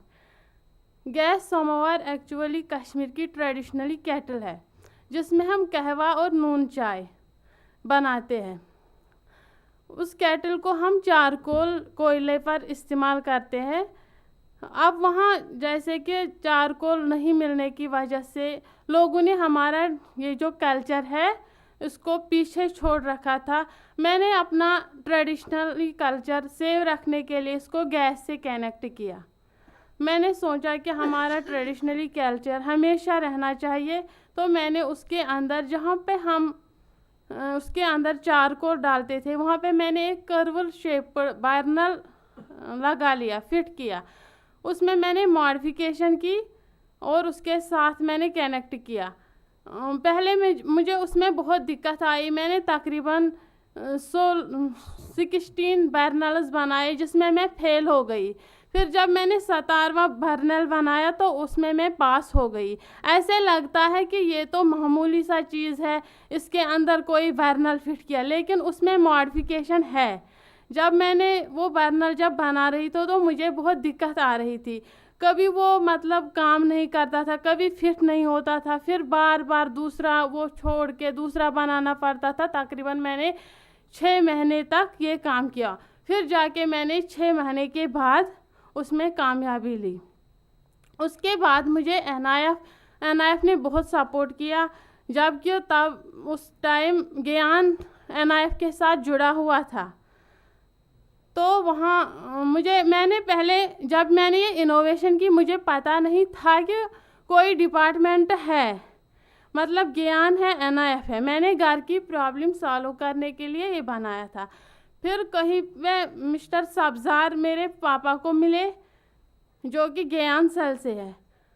उन्होंने बताया कि मेरी बेटी है, वो नए नए आइडियाज़ मुझे बताती है, हर बार नए नए आइडियाज़ बताती है। इस बार उसने बताया कि समोवार बना, और मैंने उसको वो बना के दिया उसके आइडिया के मुताबिक। फिर वो हमारे घर आया और मैं कश्मीर यूनिवर्सिटी, वहाँ पे प्रोफेसर GM भट्ट साहब थे, तो उन्होंने इनसे मतलब कांटेक्ट किया NIF के साथ। उसने मुझे फिर फाइनेंशियली सपोर्ट किया। उसके बाद मुझे अब उसकी मार्केटिंग के लिए मुझे मतलब टेस्टिंग रिपोर्ट चाहिए। उसके बाद कुछ महीने पहले CFS कंपनी यही दिल्ली से मुझे कॉल आई कि हम आपके समोवार को मार्केटिंग करना चाहते हैं। मैंने उनसे पूछा कि सर आप NIF से रब्ता कीजिए, मुझे कुछ पता नहीं है। फिर उन्होंने NIF के साथ रब्ता किया। NIF ने कहा कि ठीक है, हम उसकी टेस्टिंग कराएंगे, उसके बाद टेस्टिंग रिपोर्ट आएगा तो उसके बाद ही आपको सर्टिफिकेट मिलेगी और आप मार्केटिंग कीजिए। उसके बाद सर को मैंने ये बात बताई और उसने बोला कि कोई बात नहीं, आप प्रोडक्ट भेज दीजिए, हम उनसे बता देंगे, वो आपकी टेस्टिंग रिपोर्ट देंगे। लेकिन अभी तक टेस्टिंग रिपोर्ट नहीं आई है। मैं उसके टेस्टिंग रिपोर्ट का वेट करती हूँ। जब ही वो आएगा तो मैं उसकी टेस्टिंग मतलब मार्केटिंग शुरू करेंगे। उसकी मार्केटिंग मुझे बहुत ज़्यादा डिमांड, उसकी मार्केटिंग में बहुत ज़्यादा डिमांड मिलती है।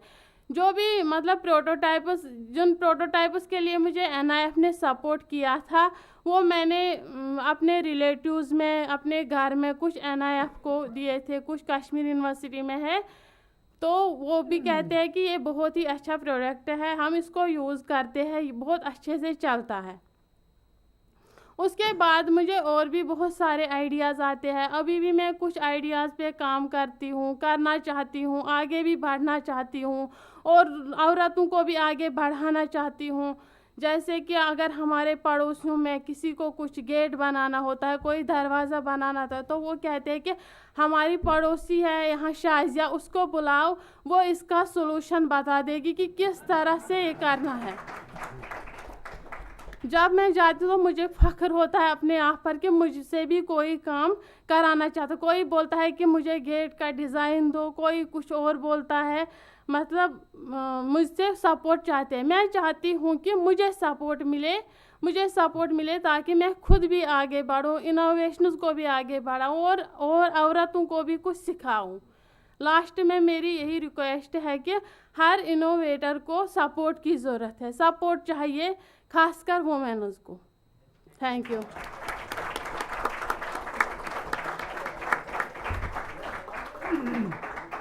मैंने कहा था ना कि ये ऐसी दरी सहमी सी लग रही है पर है नहीं। तो साजिया के पास बहुत सारे आइडियाज़ है एंड आप लोग शायद इसके बाद भी उनसे मिल सकते हैं। आपको कभी कनेक्ट करना होगा, we will connect you to her, people who will be interested in her ideas, from apple picking device to many others that she has ideas. Now we will request Shiv Kumar Moda ji. Yes, नहीं मैं क्योंकि मुझे आपका मोडा device से नाम याद रहता है। हाँ, so he, yes I will.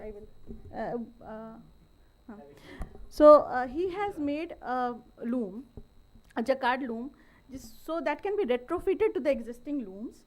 And people who do not, like they have lower limb mobility, immobility, or because it's very tiring when you are doing this for 5,000 times a day, and that too lifting about 35 to 20 to 45 kgs weight, yes, per pedal. It is very difficult. So he has now automized it, and it is. We'll just show the video. Yeah.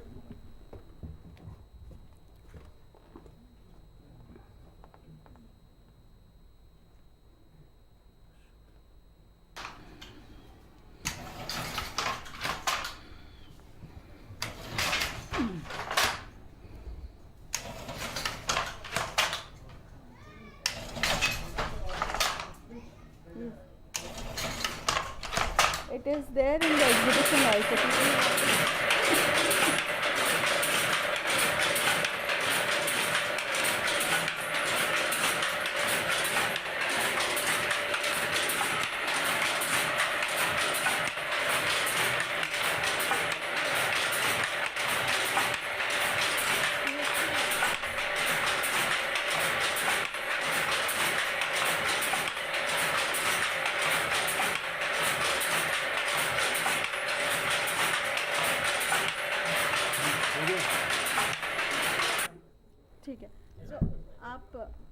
अपनी कहानी बताइए.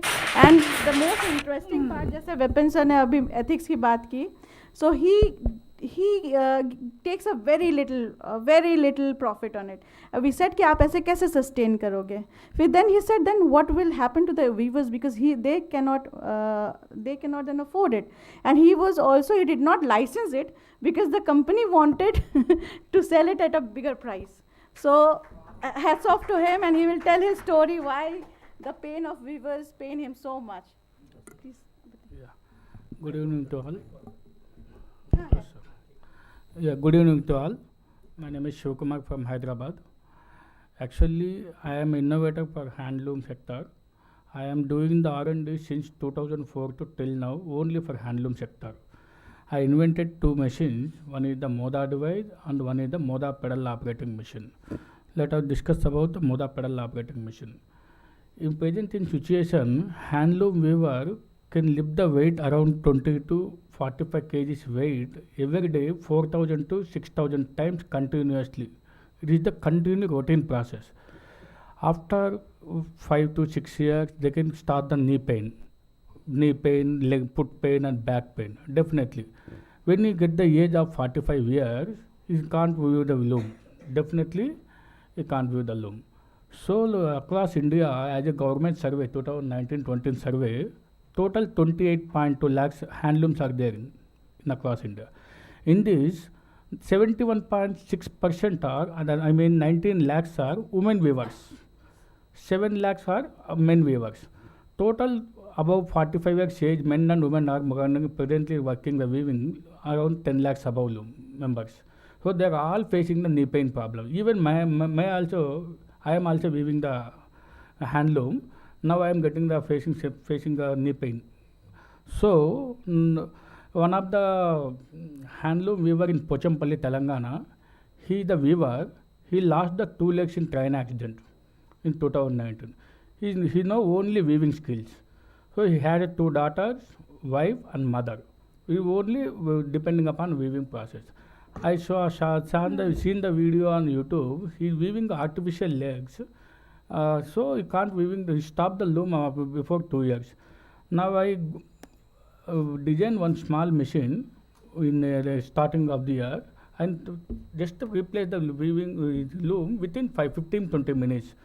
And he had no legs. So I give the small switch with hand. Now he is operating the loom, and till now it's not continuously is working. Every month he and his wife getting the money around earning to 30,000 above money every month. So he's very happily, and he's till now he's working. And not only handicapped weaver, he's suitable for 70, 80 years above weavers and young weavers. Young weavers in future they didn't get knee pains. He's work continuously till end. To 70, 80 years, you can doing the work continuously. And I am to success the R&D 100%. I am 100% success with the product. But I am even 1% not reached to get into to bring the weavers, because this is the marketing wise I am 100% failure.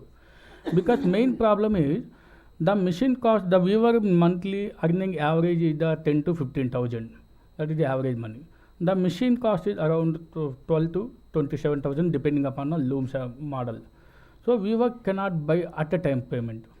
They are waiting for EMI or loan options, monthly 6 months or 1 year. So the lot of when I got a call from customer, first asking the EMI option is available.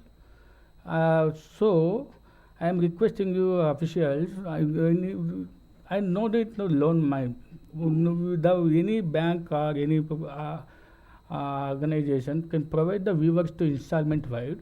Within 5 years, I can give the machines across India. 28 lakh weavers, I can give the machines, because they are very interesting. Field test, I sold till now more than 100 to 120 looms, machines. Till now it's perfectly working. Andhra Pradesh, Telangana, Tamil Nadu, Maharashtra side. So that is the main problem. Weaver cannot afford the price. Weaver requesting to EMI option. Yes, sir. That is the main problem. Thank you for putting it so straight up front. Yes? The other machine? Okay. There are two machines, Yeah. na? Yeah. Tell us about the other machine as well. Yeah. One more.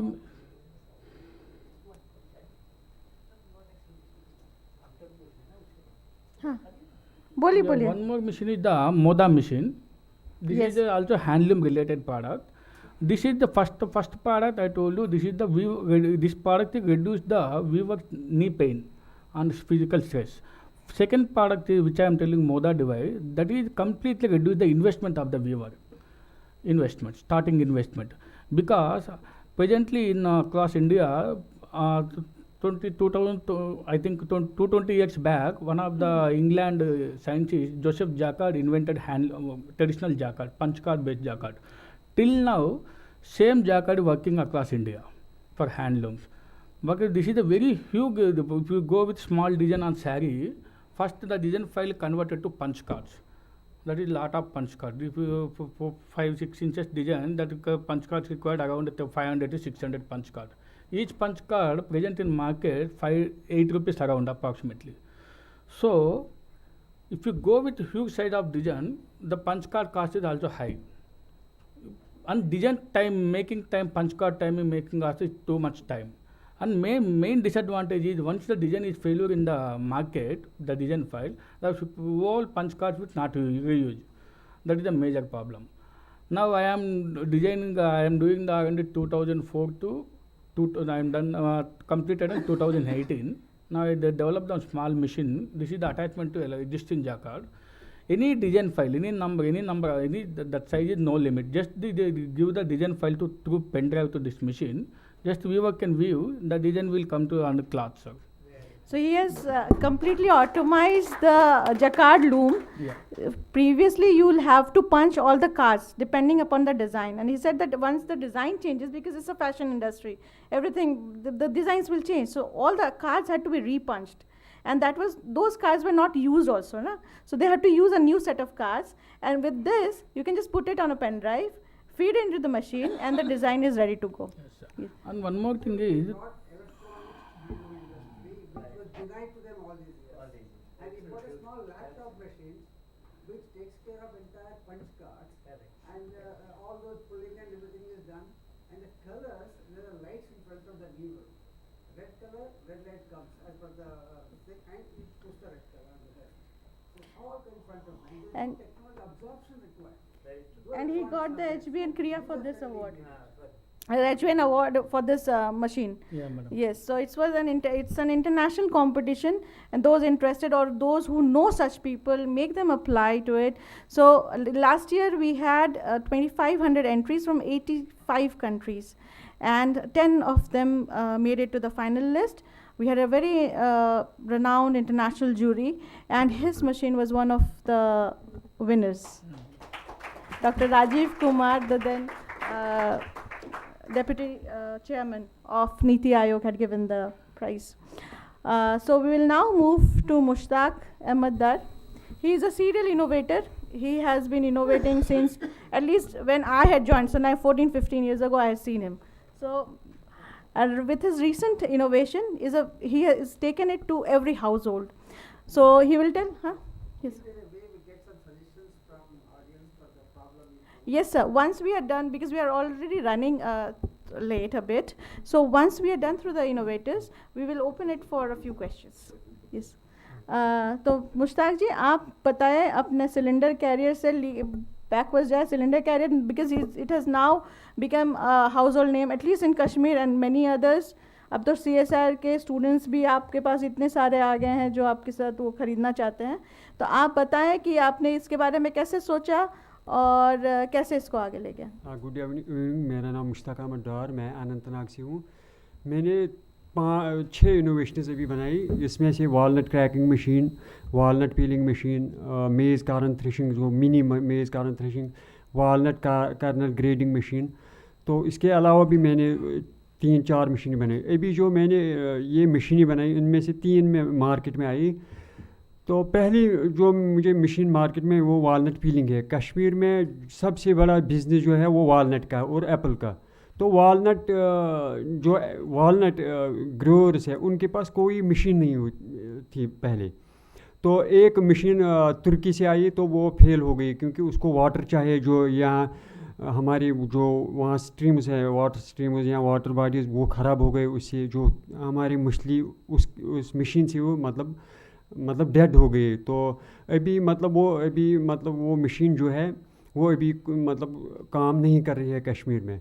तो मेरा machine जो है वो dry है, उसको बनाने में मुझे नेशनल इनोवेशन फाउंडेशन अहमदाबाद ने हेल्प किया, टेक्निकल हेल्प किया, फाइनेंशियल सपोर्ट किया।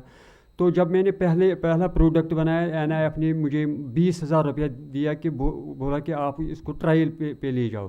तो फिर मैंने तकरीबन उस सीज़न में वो ट्रायल में लिया, तो उसमें कुछ दिक्कत ही आई, मतलब वो अच्छी प्रॉपरली वो पीलिंग नहीं करती थी। तो इसके अलावा मुझे मतलब अखरोट के बगैर मैं उस पर कोई इम्प्रूवमेंट नहीं करता था। मतलब जब अखरोट अवेलेबल, ग्रीन अखरोट अवेलेबल मेरे पास होती तो तब मैं उस पर इम्प्रूवमेंट लाना चाहता था। तो अखरोट सिर्फ 1 महीने के लिए मतलब अवेलेबल होते हैं, वो सितंबर में।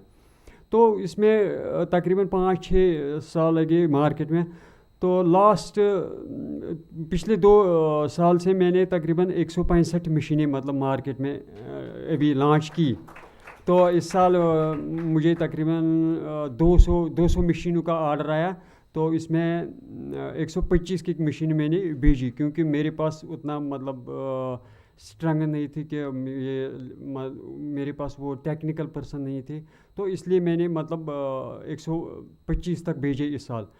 तो मैं ये सोचता हूँ कि जो ये मशीन है इसमें कश्मीर में बहुत बड़ा मतलब मार्केट है क्योंकि उसको पानी की कोई ज़रूरत नहीं है। तो इसके अलावा मेरा गैस कैरियर है।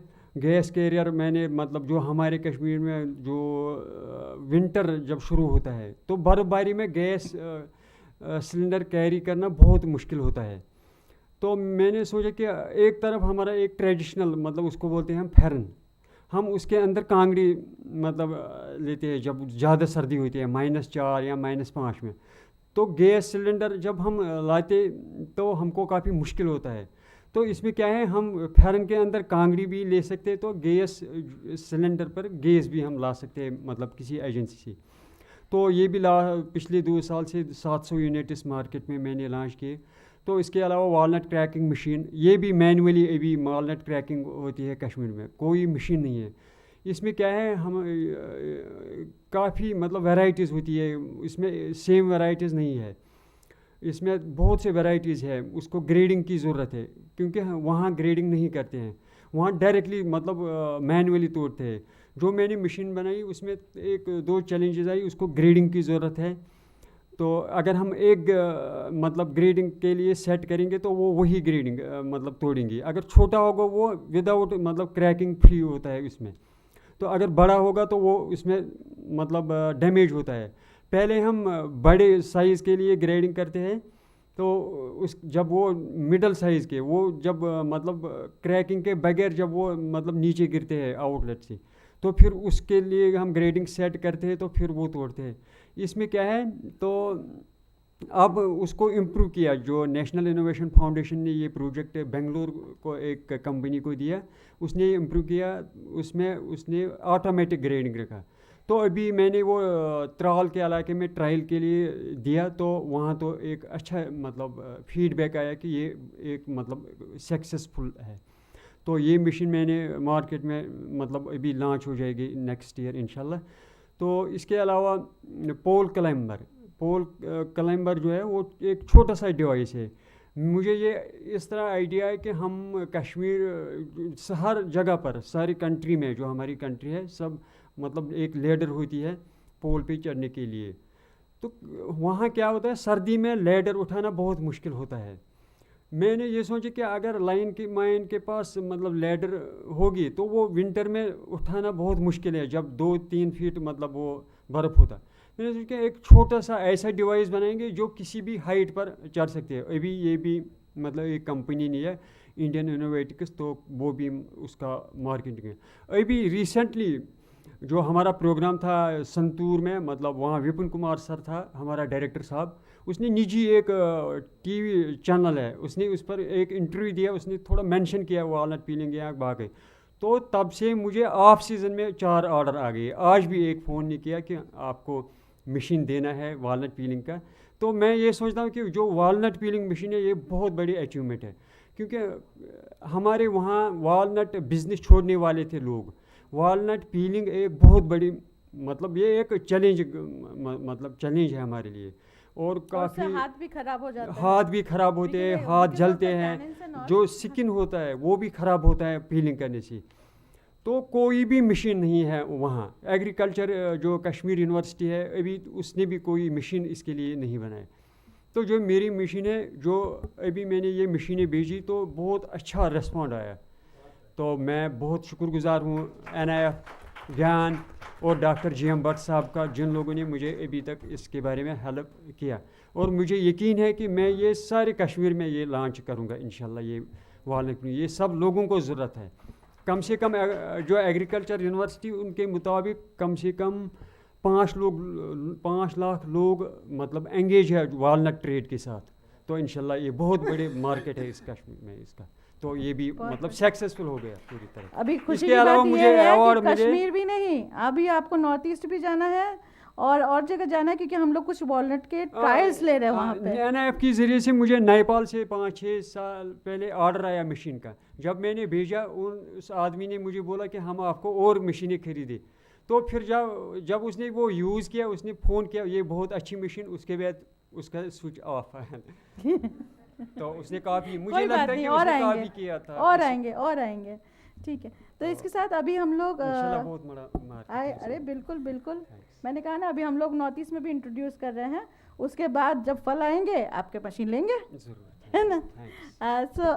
अभी मैं आमंत्रित करना चाहूँगी पद्मश्री श्री सुंदरराम वर्मा जी को। वो ना ही हमारे कोलैबोरेटर, ना ही सिर्फ कोलैबोरेटर है, स्काउट है, एक बेहतरीन इनोवेटर है और उन्होंने प्लांट वैराइटीज़ में बहुत सारे इनोवेशंस किए हैं।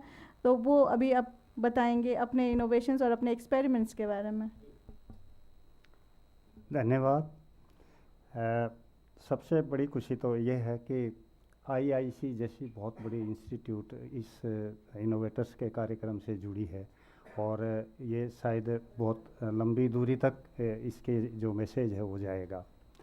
और बहुत ही सीनियर ऑफिसर्स हमारे साथ में हैं, बहुत ही वरिष्ठ वैज्ञानिक हैं, IITs हैं ज़्यादा और कुछ एग्रीकल्चर से भी है। तो मेरा शुरू से ही एग्रीकल्चर में जब मैं पढ़ता था उस समय से ही हमारे घर में अच्छी खेती होती थी। तो एग्रीकल्चर में खेती करने में मुझे काफ़ी रुचि थी और विज्ञान का विद्यार्थी रहा। 1972 में मैंने BSc की थी साइंस मैथ से।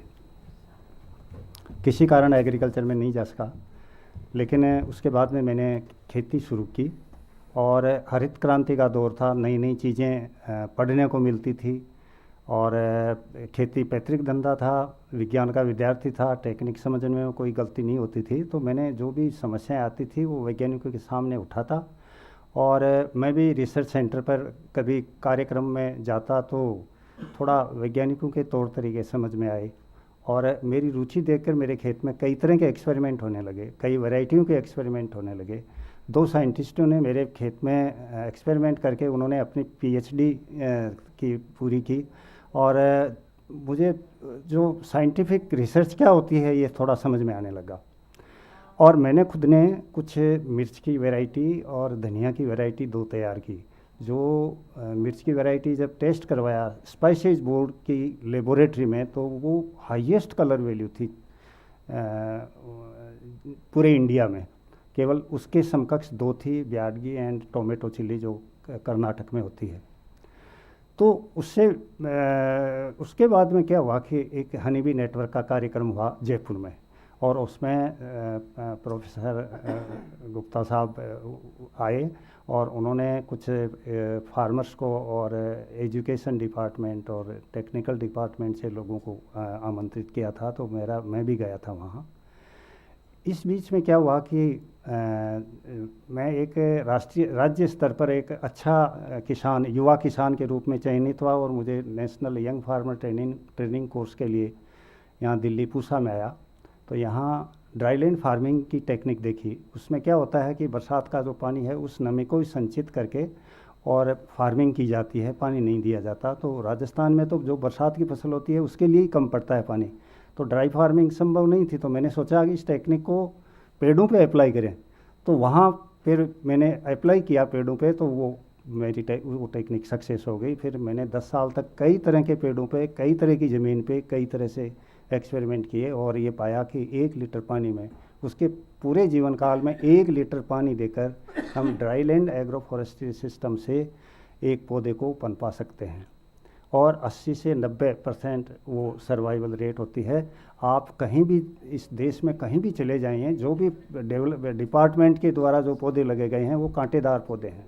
चाहे सड़कों पे भी कांटेदार पौधे लगाए गए हैं, जंगलों में कांटेदार लगाए गए हैं, लेकिन इस टेक्निक से छायादार पौधे, इमारती लकड़ी वाले पौधे, चारे वाले पौधे और कुछ मेडिसिनल प्लांट, और हमने तो कुछ फलदार पौधों के साथ चंदन के पौधे भी रेगिस्तान में लगाए हैं और वो भी 1 लीटर पानी से सक्सेस हुए हैं। क्योंकि 20 साल पहले पेड़ों का लगाने का जो सोच थी वो अलग थी। आज सबसे पहले आज की तारीख में ये पूछते हैं कि हमें मिलेगा क्या। हाँ, तो बहुत संक्षेप में करूँ तो इस तरह से जो 1 लीटर पानी वाली टेक्निक है, अभी तक हमने 15-20 इस साल हमने 10,000 पौधे लगाए हैं। पिछले साल 2,000 पौधे लगाए थे। और जब कोई बड़ा पुरस्कार मिलता है तो एक पहचान काम की होती है। तो ICICI बैंक और HDFC बैंक उन्होंने भी किया है। और जब हनीबी नेटवर्क के संपर्क में आया तो मेरी चीज़ों को काफ़ी आगे फैलाया गया, देश में ही नहीं दुनिया के दूसरे देशों में। FAO में मेरा प्रेजेंटेशन हुआ और सृष्टि फार्मर के रूप में मुझे IDRC का एक प्रोजेक्ट मिला जिसमें देसी किस्मों को राजस्थान में बोई जाने वाली 15 से अधिक फसलों की 700 से अधिक प्रजातियां इकट्ठी थी। और जब मैं उसका करेक्टराइजेशन किया, उसको सही तरीके से किया, तो ऐसी आश्चर्यजनक चीज़ें आई। आपने देखा होगा कि GM सरसों है या GM कॉटन है, कॉटन में केवल एक कीड़े को रोकने के लिए किया है, उसमें वायरस का कंट्रोल नहीं है। और GM सरसों का केवल पैदावार बढ़ाने का है और उसका ये पता नहीं है कि उसकी तेल की मात्रा कितनी ज़्यादा है और कौन सी बीमारियों की रोकथाम करती है।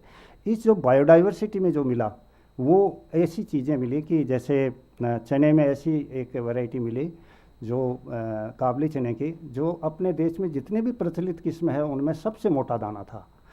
उस स्टैंडर्ड का बाहर से आयात होता है, यहाँ इतना मोटा कोई चना नहीं होता है और उसको वो PPO एंड FRA द्वारा अप्रूव्ड हुआ। और सरसों की जो किस्म है उसमें आप ये देखो कि पैदावार तो बहुत अच्छी है ही, तेल की मात्रा जो भी वैरायटियाँ रिलीज हैं उनमें सबसे ज़्यादा है और उसमें रोग नहीं आते। तो रोग रोधकता हो, क्वालिटी अच्छी हो और पैदावार अच्छी हो, ये सब चीज़ें एक में नहीं मिलती। बायोडाइवर्सिटी में हमें ये सब चीज़ें मिली हैं और इन चीज़ों से इन चीज़ों के साथ में मैं NIF और हनीबी नेटवर्क के कार्यकर्ता के रूप में कुछ और किसानों के जो हैं वो इनोवेशन इकट्ठा करता हूँ। एक बार शोध यात्रा में सर ने कहा कि आप अपने इतने सारे इनोवेशन लेके आए हो, इतनी सारी वैरायटियाँ लेकर आए हो, कोई और भी होगा आपके, उनको भी चयन करो। मैंने कहा सर मैंने चयन किया है कुछ का।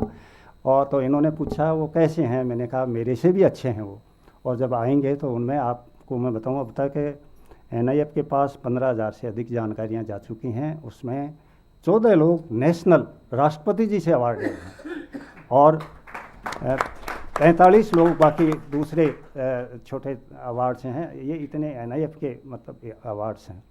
कोई भी पौधा लगाता है, इन्वायरमेंट वाला केवल इन्वायरमेंट की बात करता है, कोई ऑक्सीजन की बात करता है, कोई क्लाइमेट चेंज की बात करता है, लेकिन किसान एक होता है, उसको बहुत सारे फैक्टर सोचने पड़ते हैं और उसको उससे फूड भी, कोई खाने की चीज़ भी मिलती है या नहीं मिलती है, फोडर भी मिलता है या नहीं मिलता है, फ्रूट भी मिलता है या नहीं मिलता है, फ्यूल भी मिलना चाहिए, इन्वायरमेंट, ये सब चीज़ें एक किसान करता है, तो सारी चीज़ें होती हैं। धन्यवाद। और अब हमारे आज के आखिरी इनोवेटर हैं जो बोलेंगे, और धर्मवीर हमने उनको जानबूझ के आखिरी में रखा है ताकि इंटरेस्ट बना रहे। And that you will know once he starts speaking. नहीं अच्छे से बोलने दीजिए, कोई बात नहीं, अभी 5 मिनट में वो बहुत कुछ बोल देंगे, है ना धर्मवीर जी? शुरू हो जाइए। सभी को नमस्ते जी। वो माइक दे दीजिए। सभी को नमस्ते जी। मेरा नाम धर्मवीर, गांव दामला, यमुनानगर, हरियाणा से हूँ मैं। और मुझे दिल्ली बहुत याद आ रही थी ये 3-4 दिन से, तो कुछ ज़्यादा याद आने लग गई थी। मेरे पुराने दिन दिल्ली में बहुत गुजरे। जब मैं यहाँ पर आया दिल्ली में रोज़गार की तलाश में, तो मैं बिना पैसे के चला आया था। और यहाँ मैट्रिक के सर्टिफिकेट लेके आया था मैं 1986 में। और सर्दी थी बहुत। 27 दिसंबर को मैं आया था, 24 दिसंबर को मेरी बेटी ने जन्म लिया था। तो घर में ज़्यादा मेरा कुछ ज़्यादा बड़ा वो तो था नहीं, गरीब फैमिली थी। घर में जो पैसा था थोड़ा बहुत, तो हॉस्पिटलों में इलाज में मदर के सिस्टर खर्च हो गया था मेरा।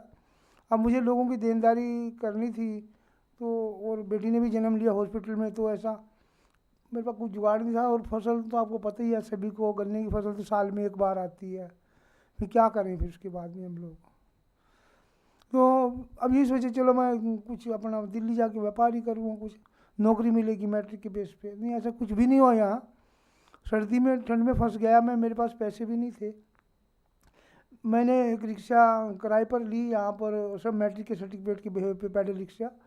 और 1986 में मैंने यहाँ चलाना शुरू किया उसको सर्दियों में, और फुटपाथ पे सोना शुरू किया। और यहाँ की एक लाइब्रेरी है उसमें जाना शुरू किया, जो लाइब्रेरी स्टेशन के नाम से आज मेट्रो में। यहाँ तांगा स्टैंड था, खूब तांगे चलते थे, बीच में रिक्शा चलती थी, कोई थ्रिल दिल्ली में आया था। तो ऐसे मैंने यहाँ देखा, खान मार्केट में एक बार मेरे को जाने का मौका मिल गया। एक ऐसी मार्केट जिसमें मतलब फलों के जैम मैंने रखे हुए देखे, और मैंने एस्पैरागस, एक स्पाइक होता है वो, ऐसी फसलें मैंने वहाँ देखी। मैं हैरान हो रहा था देख करके, डिफरेंट तरह की वहाँ मशरूम, ड्राई मशरूम ऐसे देखे मैंने, कुछ फ्लावर्स देखे। मैं सोच रहा हूँ ये तो सारे गांव की ही हैं चीज़ें, किसानों की इतनी महंगी हैं तो यहाँ, इनकी तो हम खेती कर लेंगे, चलो खेती कर लेंगे। अमरूद का जैम देखा मैंने वहाँ, मेड इन पेरू, मतलब छोटे से डिब्बे में। तो मैं चक्कर में पड़ गया जी, इसमें कोई शक नहीं है। फिर मगर इनकी खेती कैसी होगी, इनकी कल्टीवेशन कैसी होगी। मेरे को यहाँ कनाट प्लेस पे एक बुक मिली, तो मैंने उस बुक में देखा, उसमें था मतलब वर्ल्ड की मतलब वेजिटेबल्स के बारे में, कैलिफोर्नियन वेजिटेबल्स इसमें। तो उसमें मैंने काफ़ी ऐसी देखी सब्जियाँ जो उसमें मैंने खान मार्केट में देखने को मिली थी। और मैंने जैम के ऊपर ज़्यादा इंटरेस्ट लिया, क्योंकि जैम वहाँ पर देखिए, हम स्ट्रॉबेरी हमने नहीं देखी थी, स्ट्रॉबेरी का जैम देखा था। तो ऐसे जब प्रोडक्ट देखे, भाई हम गांव के किसान हैं, कुछ कर लेंगे। एक दिन मैं अच्छा खारी बावली से तिलक बाज़ार नज़दीक है वहाँ, पुरानी दिल्ली रेलवे स्टेशन से। मेरा काम डेली का यही था, पुरानी दिल्ली से सवारियाँ उठानी, नई दिल्ली ट्रेन में भेजनी, या उस स्टेशन से उठानी, पुरानी दिल्ली से वहाँ बस अड्डे उठानी, और उनको किसी होटल में भेजना। कुछ होटल वाला भी मदद कर देता मेरे को पैसे देने में बेचारा। तो ऐसे मेरा जीवन यापन हो रहा था। और मैं ये भी देख रहा था कि वहाँ फूल मंडी है खारी बावली में, फ्लावर बिकते हैं, बड़ी खुशबू होती है। और यहीं पर ही मैंने देखी कई तरह की, वहाँ पर परफ्यूम की दुकानें देखी, वहाँ पर मैंने पैकिंग मटेरियल देखे, बढ़िया कांच के देखे। मैं सोची ये तो सारा इन्हीं में पैक करके बेच रहे हैं सारे लोग, ये चक्कर चला रखा है। वो जैम है वो इतना महंगा है, हमारे अमरूद बिकते हैं 5 रुपये किलो, जैम बिक रहा है 200 ग्राम 70 रुपये का। तो वो बड़ा सोच में पड़ गया मैं एक दिन बर्फ़ की सीढ़ी लेके जा रहा, मैं जुलाई में मेरा पेट से टकराव हुआ, और मुझे भी नहीं पता। फिर मैं मतलब चोट लगी, घसी पड़ गई मुझे, गर्मी थी जुलाई में। तो जब मुझे होश आया तो मेरी वो बर्फ़ के टुकड़े भी वहीं थे, पानी बना हुआ था उनका, और मेरी वो रिक्शा को भी मैंने बैठ गया मैं। फिर मैं थोड़ा रोया, मैंने फील किया कि किस नरक की ज़िंदगी में आ गया भाई तू। यहाँ तो लोग मदद ही नहीं करते किसी की, सब बेइज्जती करते हैं। मैं गांव चला गया, वो रिक्शा को वहाँ छोड़ करके, और गांव में आकर के अब मैं क्या करूँ। फिर मैंने हाइब्रिड टमाटर की खेती शुरू की, और मेरी खेती मैं बीज दिल्ली से लेके गया। मेरा हाइब्रिड का टमाटर वहाँ पर देखने के लिए काफ़ी अधिकारी लोग आने लगे जिले के। वह उस इलाके में हाइब्रिड टमाटर मैंने शुरू किया था। तो मेरी बम्पर क्रॉप देखी तो मेरे खेत में मेला भी लगा दिया वहाँ पर, हॉर्टिकल्चर डिपार्टमेंट बना ही बना था यमुनानगर में जब। तो फिर वो उन्होंने मुझे अपने साथ लगा लिया, मेरे पास वहाँ डॉक्टर भी आने लगे, बोले ये दवाई ले ले, इसका स्प्रे कर ले, इसका स्प्रे कर ले। मैं स्प्रे करने में पूरा मज़ा आता था। देखो आज मैंने सारे मार दिए। एक दिन मैंने फिर उसमें चक्कर में पड़ गई, चिड़िया, कौवे, गरसल्ली, सांप, चूहे, वो मैंने मार दिए स्प्रे से ही। मैराथन का स्प्रे किया था और मेरे को फील हुआ कि ये काम मैं नहीं करूँगा, स्प्रे नहीं मारूँगा, मैं क्यों मारूँगा। इधर मैं जड़ी बूटियों, खारी बावली मंडी में था मैं जड़ी बूटियों का, मैं तुरंत चला गया यहाँ से वहाँ हल्द्वानी में। पता लगा पहाड़ों में जड़ी बूटियाँ होती हैं। तो हल्द्वानी गया, एक दुकान पे पंसारी की दुकान होती है, उससे बोला तेरे पास कोंच का बीज है, अश्वगंधा बीज है, जो भी तेरे पास बीज टाइप का, जो तेरे पास बेर का बीज है, चाहे किक्कर का बीज है, चाहे खजूर का बीज है, वो सारे खरीद लिए मैंने और सारे ग्रो कर दिए अपने फार्म पे। मुझे पता लग गया कौन सी जड़ी बूटी है, क्या नाम है। मैं फिर फॉरेस्ट डिपार्टमेंट मेरे को देखने के लिए आए जड़ी बूटियों पे, और उनके भी बड़े अधिकारी देखने के लिए आए, जो मतलब CPS होते हैं। फिर मुझे भी बुलाया वहाँ, मेरे को भी दिखाए, मोरनी के जंगल दिखाए मुझे। तो मैंने जड़ी बूटियों खेती के साथ फिर प्रोसेसिंग में उतरना चाहा कि अब मैं प्रोसेसिंग करूँ। हमारा बागवानी का टूर गया अजमेर पुष्कर में, तो वहाँ मैंने देखा बहनें आंवले को कद्दूकस कर रही है, उनके हाथ छिल रहे हैं। तो उनके हाथ छिल रहे हैं तो भाई क्या किया जाए, बड़ा दुख भरा काम था। और आंवले के लड्डू इतने स्वाद थे कि मैं 4 लड्डू खा गया वहाँ पर, वो भी फ्री।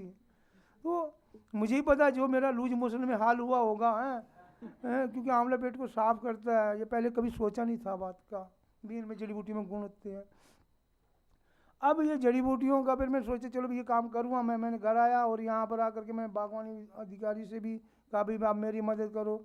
मैंने यहाँ पर गुलाब जलते हुए मैंने देखा, मैंने वहाँ पुष्कर में बड़े तांबे के बर्तनों में पका रहे हैं, उसको निकाल रहे हैं। फिर मैं पालमपुर यूनिवर्सिटी में चला गया, वहाँ जाके देखा उनके टेक्नोलॉजी, वो गवर्नमेंट का बहुत बड़ा सेंटर है वहाँ पर। उन्होंने वहाँ गुलाब का जल बनता हुआ दिखाया हमारे को, काम करी थी मशीनें बड़ी बड़ी। और वहीं से मैं स्टीविया के पौधे भी लेके आया, वो भी मैंने अपने खेतों में लगाए और फिर मैं उसका भी काम किया। तो फिर ये जब आंवले के इन्होंने पैसा दिया, मैंने सोचा मैं एक मशीन बनाऊं, वो आंवले को कद्दूकस करेगी। और फिर मैंने एक ऐसी मशीन बनाई जिसमें हम आंवला कच्चा डालेंगे। जो बहन कद्दूकस करती थी आंवले के, घंटे में एक दिन में 20 किलो आंवला नहीं कर सकी थी, वो 1 घंटे में 200 किलो आंवला कद्दूकस करने लग गई मेरी मशीन, 1 घंटे में, सिंगल फेज बिजली पे। और ये मशीन, इसमें एलोवेरा डाले हम, वो एलोवेरा का जूस वो 1 घंटे में 200 लीटर निकालने लग गई। बस फिर क्या था, मैं अखबारों में नाम आया कि किसान ने ऐसी मशीन बना दी। तो NIF की चिट्ठियाँ आनी शुरू हो गई और अनिबी नेटवर्क एक्टिव हो गया। ज्ञान के एक आदमी भी वहाँ आया मेरे पास कि भाई ये मशीन के फ़ोटो लिया उन्होंने, मेरे वीडियो भी लिए। वो बोले कि इसको यार इसके लाइसेंस ले हो, आप ये जूस कैसे बेच रहे हो। मैंने बोला होममेड बाय किसान Dharmveer, a village farm fresh product. गाँव का बनाया हम बेच रहे जी, क्या है इसमें चक्कर जी, फार्म फ्रेश है। तो लेकिन वो कहने लगे नहीं ऐसे नहीं, इसका आप वो FPO वो लीजिए, FSSI का। अब तो FSSI नहीं था जब FPO था। अच्छा, FPO ले लिया, फिर वो भी उस दिल्ली से लिया वो भी। तो फिर मैं काम शुरू किया, मैं मेरे लैब टेस्टिंग कराया, मैंने फिर लखनऊ भेजा मेरे को इन्होंने, ज्ञान ने। फिर वहाँ में जा कर के फिर मैं लखनऊ में टेस्टिंग कराई, मेरा हौसला बढ़ गया। अरे मेरे आंवले का जूस, मेरा पानी भी पहला कैसे हुआ और बढ़िया क्लियर आया है। तो है अगर दूध में पानी पहले तो पकड़ा जा जी, गिलोय के जूस में अगर पानी पहले पकड़ी नहीं चलती। खुशियाँ की मैंने तो ठीक है काम भाई। तो जी मेरे प्रोडक्ट पास हुए, मेरा हौसला बढ़ा, मेरे आंवले के लड्डू भी टेस्ट कराए मैंने। और फिर मैंने ये लाइसेंस भी ले लिया और मैंने फिर वो भी ले लिया, GST तो बाद में आया, उससे पहले सेल टैक्स था जी, सेल टैक्स लिया। और फिर मैं मशीनें बेचनी शुरू की। सबसे पहले ज्ञान ने मुझे एक मशीन का ऑर्डर दिया, और ये एक उससे पहले मैंने फॉरेस्ट डिपार्टमेंट में बेची थी। तो दूसरा मशीन एक उससे पहले किसान ने ली थी। 2 मशीनें मैं बेच पाया था, फिर ज्ञान ने मशीन मेरे लिया। आज भी वो वहाँ पर है, उसमें साइंस सेंटर में, वहाँ पर शास्त्री नगर में। और एक मशीन दोबारा फिर मंगाई, इससे बढ़िया इसको इम्प्रूव करो, जिसकी कमियाँ वो दूर करो और पैसे लो मशीन के एडवांस। फिर मेरे को एडवांस चेक मिल गया। एक तो पिछली के पैसे दिए उन्होंने, 60,000 दिए थे और दिए। और उसके बाद में सर मुझे मेरा काम बड़ा आगे और मैंने बेटी को MBA में डाला, बेटी को MBA कराया, बच्चे ने भी अपना मेरी मदद करनी शुरू करी, वो पढ़ाया, दोनों की शादी की। और मेरी को 2009 में मेरे को नेशनल अवार्ड दिलाया गया, जिसमें मतलब मशेलकर जी ने मुझे सम्मानित किया, राष्ट्रपति प्रतिभा पाटिल जी भी आई थी उसमें प्रोग्राम में। और फिर मेरे को NIF ने 2012 में मेरे को 2 डिज़ाइन बनवा के दिए कि भाई ये मशीन और बेहतर कैसे काम करे। तो उस पर वो मैंने चलाई, फिर वो मशीन वो बहुत अच्छी चली उसमें, लेकिन जो और सुधार करने थे फिर मैंने उसको ऐसा कर दिया कि ये मशीन अब आटा भी गूंथती है, बिस्किट भी बनाती है, ये लहसुन भी छोलती है, मक्के का दूध निकालती है, सोयाबीन का दूध बनाती है।